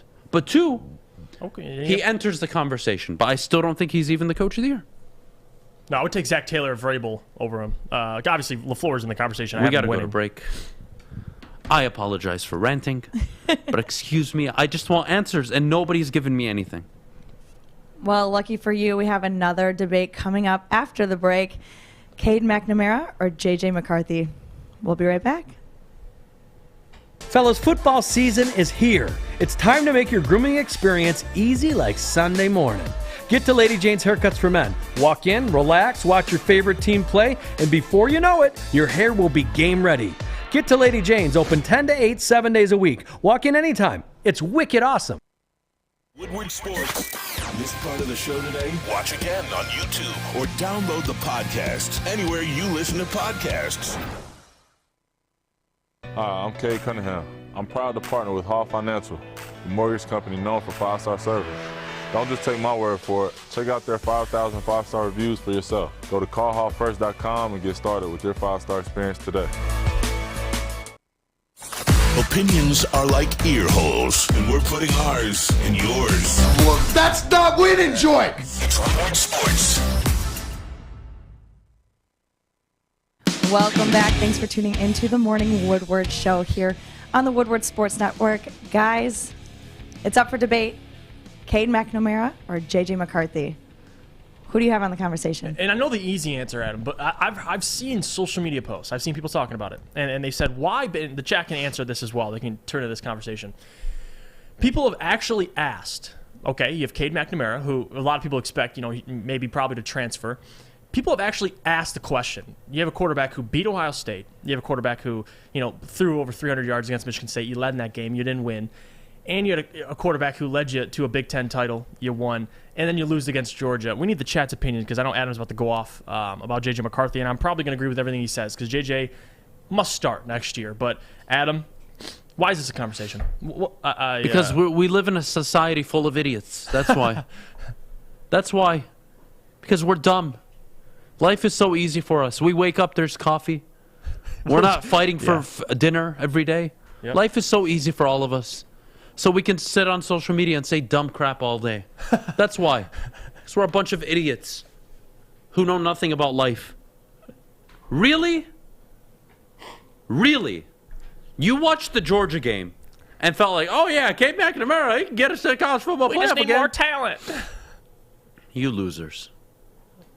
I think they saw Stetson Bennett. If I just asked you who had a higher ceiling, Cade McNamara or J.J. McCarthy, what would you tell me?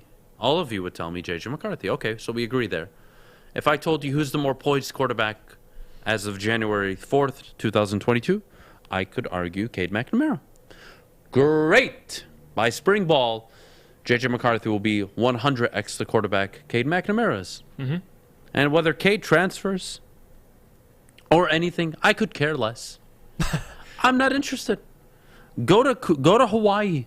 Go to Montana. Follow Kennedy to Montana. I don't care what you do with your life. The hell out of Michigan. Because you're not the starting quarterback next year, bud. You know why? Because I saw a guy play in the Rose Bowl that is absolutely going to light up the Big Ten next year. Mm-hmm. And excuse me, you won't consistently beat Ohio State holding them to 27 points, 24 points. Right. So unlikely. Right.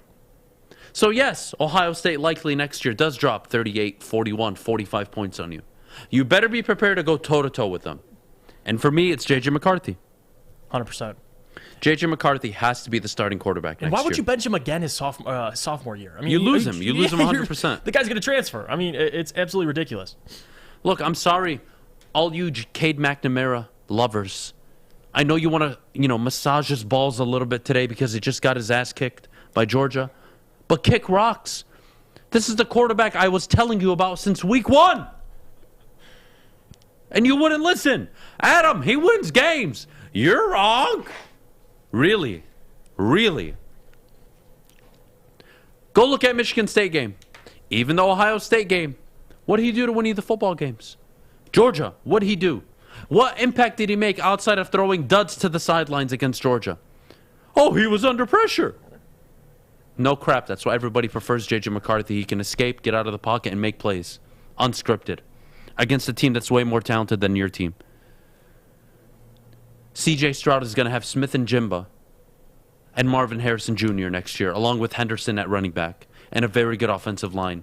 Ohio State will be the favorites, and they're going to kill everybody they face next year. Look at my comment. I just want to, this is like, Mike and I love you, Mike. This is like a really social media. This is what I've been seeing. CJ Stroud will be good again, but they did lose weapons. And Adam, those OSU offensive tackles are pylons. We can beat them again. No, you can't, because you're losing Ajabo and Hutchinson, and there are no proven edge rushers to me right now on the roster. I have to watch spring ball, have to watch the first few games of the year, but excuse me, I don't see them. Way too early. So don't say that, Mike. I'm sorry. No. You are going to need to be able to run a much better offense next year that's more dynamic than run the ball up the middle. All it took was Jordan Davis, and you couldn't run the ball. How funny is that? How funny is that you were up 16 points, and your quarterback, after going down, had the opportunity to ice the game on third down, wide receiver, runs a go route, wide open, 3 yards of separation, overthrows him. Remind you of anybody? Jimmy G? The kid doesn't deserve maybe the criticism, but this isn't about criticizing the kid. This is criticizing our expectations of the kid. And I told you from week one, he's not going to win you the games you need to win. Cade McNamara can do all the little things like not turn the ball over. But you know what else he can't do? He can't throw the ball downfield consistently. Right. He can't get out of the pocket, escape pressure, move within the pocket to escape pressure. Can't use his legs. He can't even complete a 5-yard out route on 3rd and 4. Consistently. And that's the guy you went with all year, and you rode and died with it. And he got, look, Smitty, he didn't just get exposed against Georgia. He got exposed against Ohio State and against Michigan State. And even against Penn State. But none of you want to accept it because you won most of those games. In the 3 games, I could argue, hell 4, you're 1-3, where Cade McNamara was irrelevant, but your run game was so good. And excuse me, he threw a 3-yard underneath route pattern to Eric All where the secondary players ran into each other. Excuse me.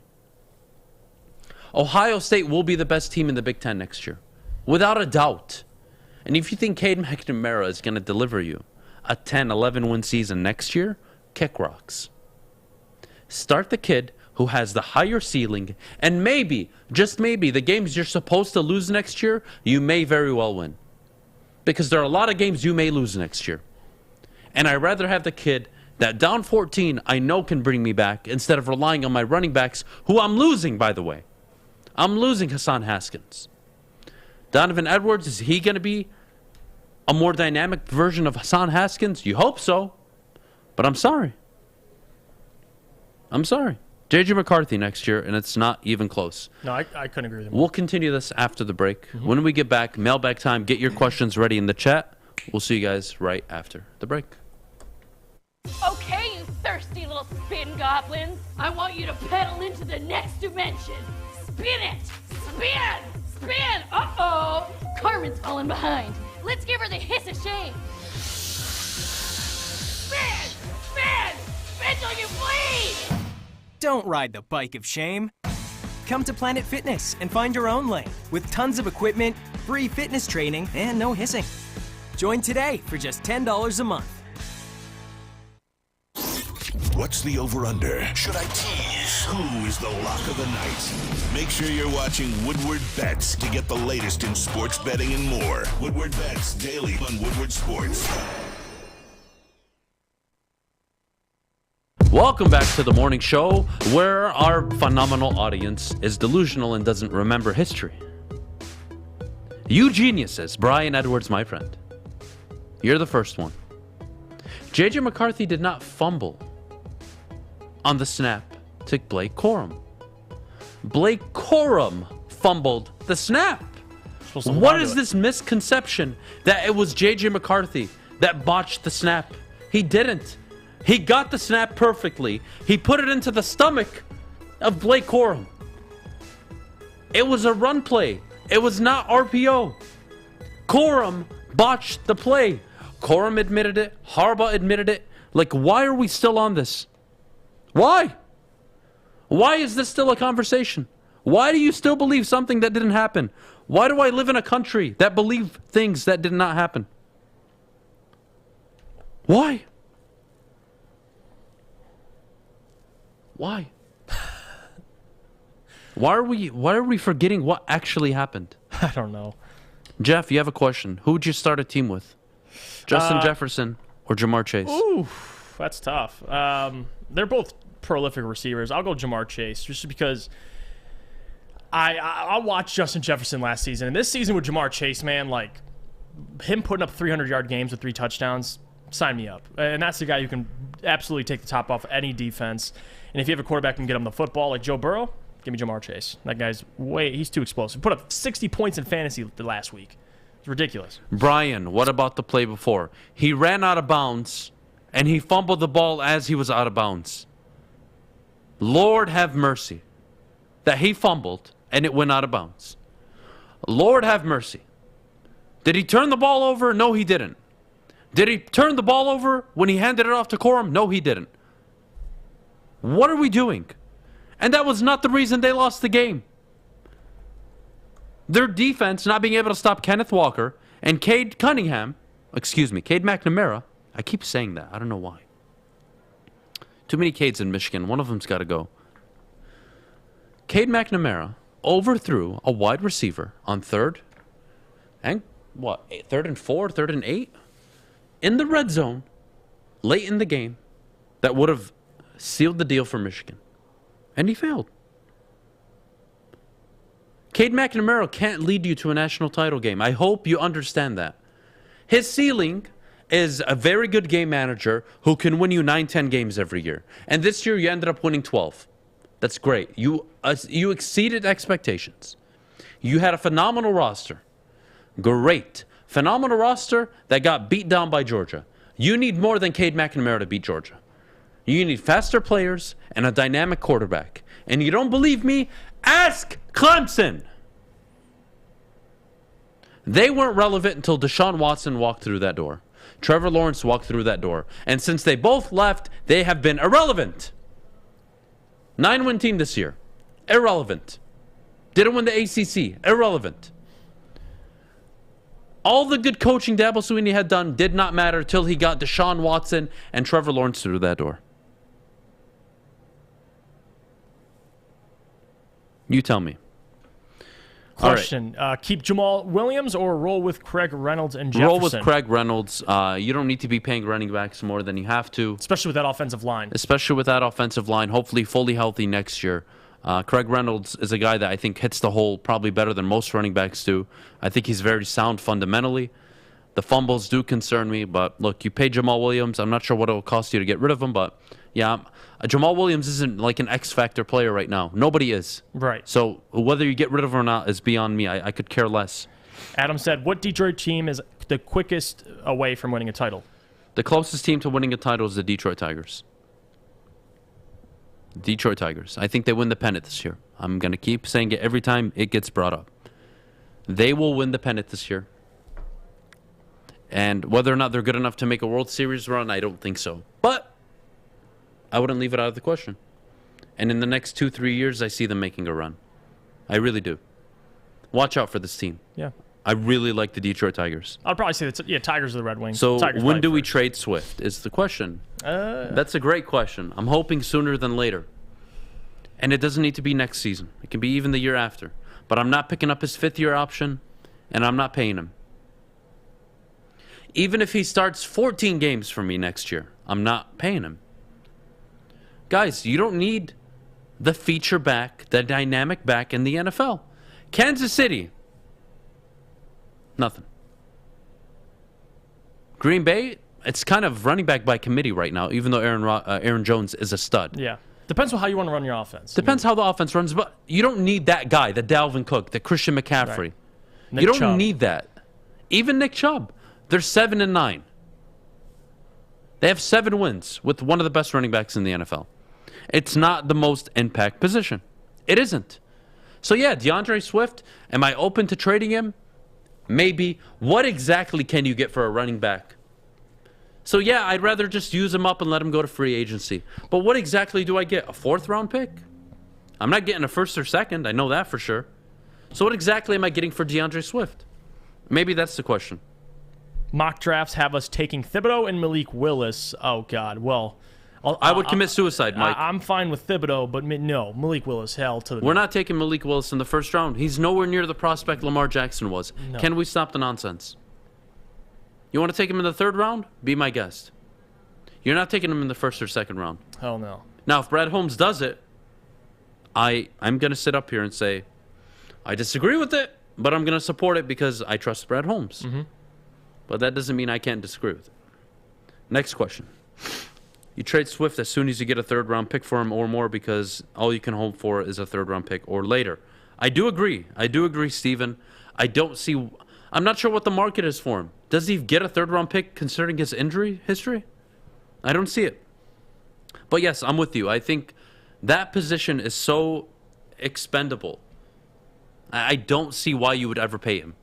Even to keep him below market value. Why would you pay him? Injury history, inability to stay on the field. He's not dynamic enough. He's not built like Derrick Henry, built like Nick Chubb. He just isn't. He's a fast, dynamic back. How do you defeat the SEC when they have triple the 5-star recruits that every other team has, and they have an ESPN TV deal? It's a great question. Jam-packed question. Well, recruiting, you have to understand Georgia is home to some of the best. Yeah. Georgia, Louisiana. Football. That's like football town. Like, they're always going to get those recruits. And they've always had them. And the only way you do it is by doing what Clemson and Ohio State did. Fast, uptick offense, a power run, and athletes on the defensive side of the ball.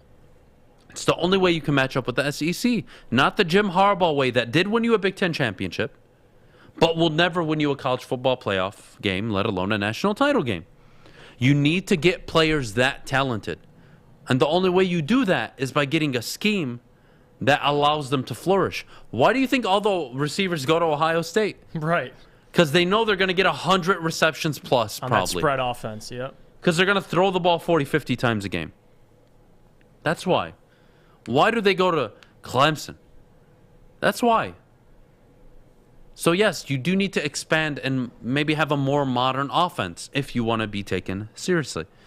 Caleb Williams in the transfer portal. I've heard Georgia. I've heard different things. I would love to see him at Georgia. I think that'd be fun because then you'd have two teams in the SEC with dynamic quarterbacks. At least Georgia would have a chance at that point. But no, I don't know. Caleb Williams is an interesting spot. Georgia needs a quarterback. I don't know. There's probably other teams that would reach out to him, but he ain't staying in Oklahoma. Regardless, thank you guys so much for joining us this morning. We do appreciate it here at the Woodward Sports Network and everybody here at the Morning Woodward Show, from Fish to Alex to Jeff, myself, Maddie. We thank you all for a pleasant Tuesday. Have a great rest of your day. Look forward to seeing you tomorrow. It is Wednesday, Would You Rather Wednesday. That'll be fun. And also the 5-word game. I'm excited for that as well. 5 words to describe a team, player, coach, scenario, whatever it may be. I'm out of breath. We got to go. Have a great Tuesday.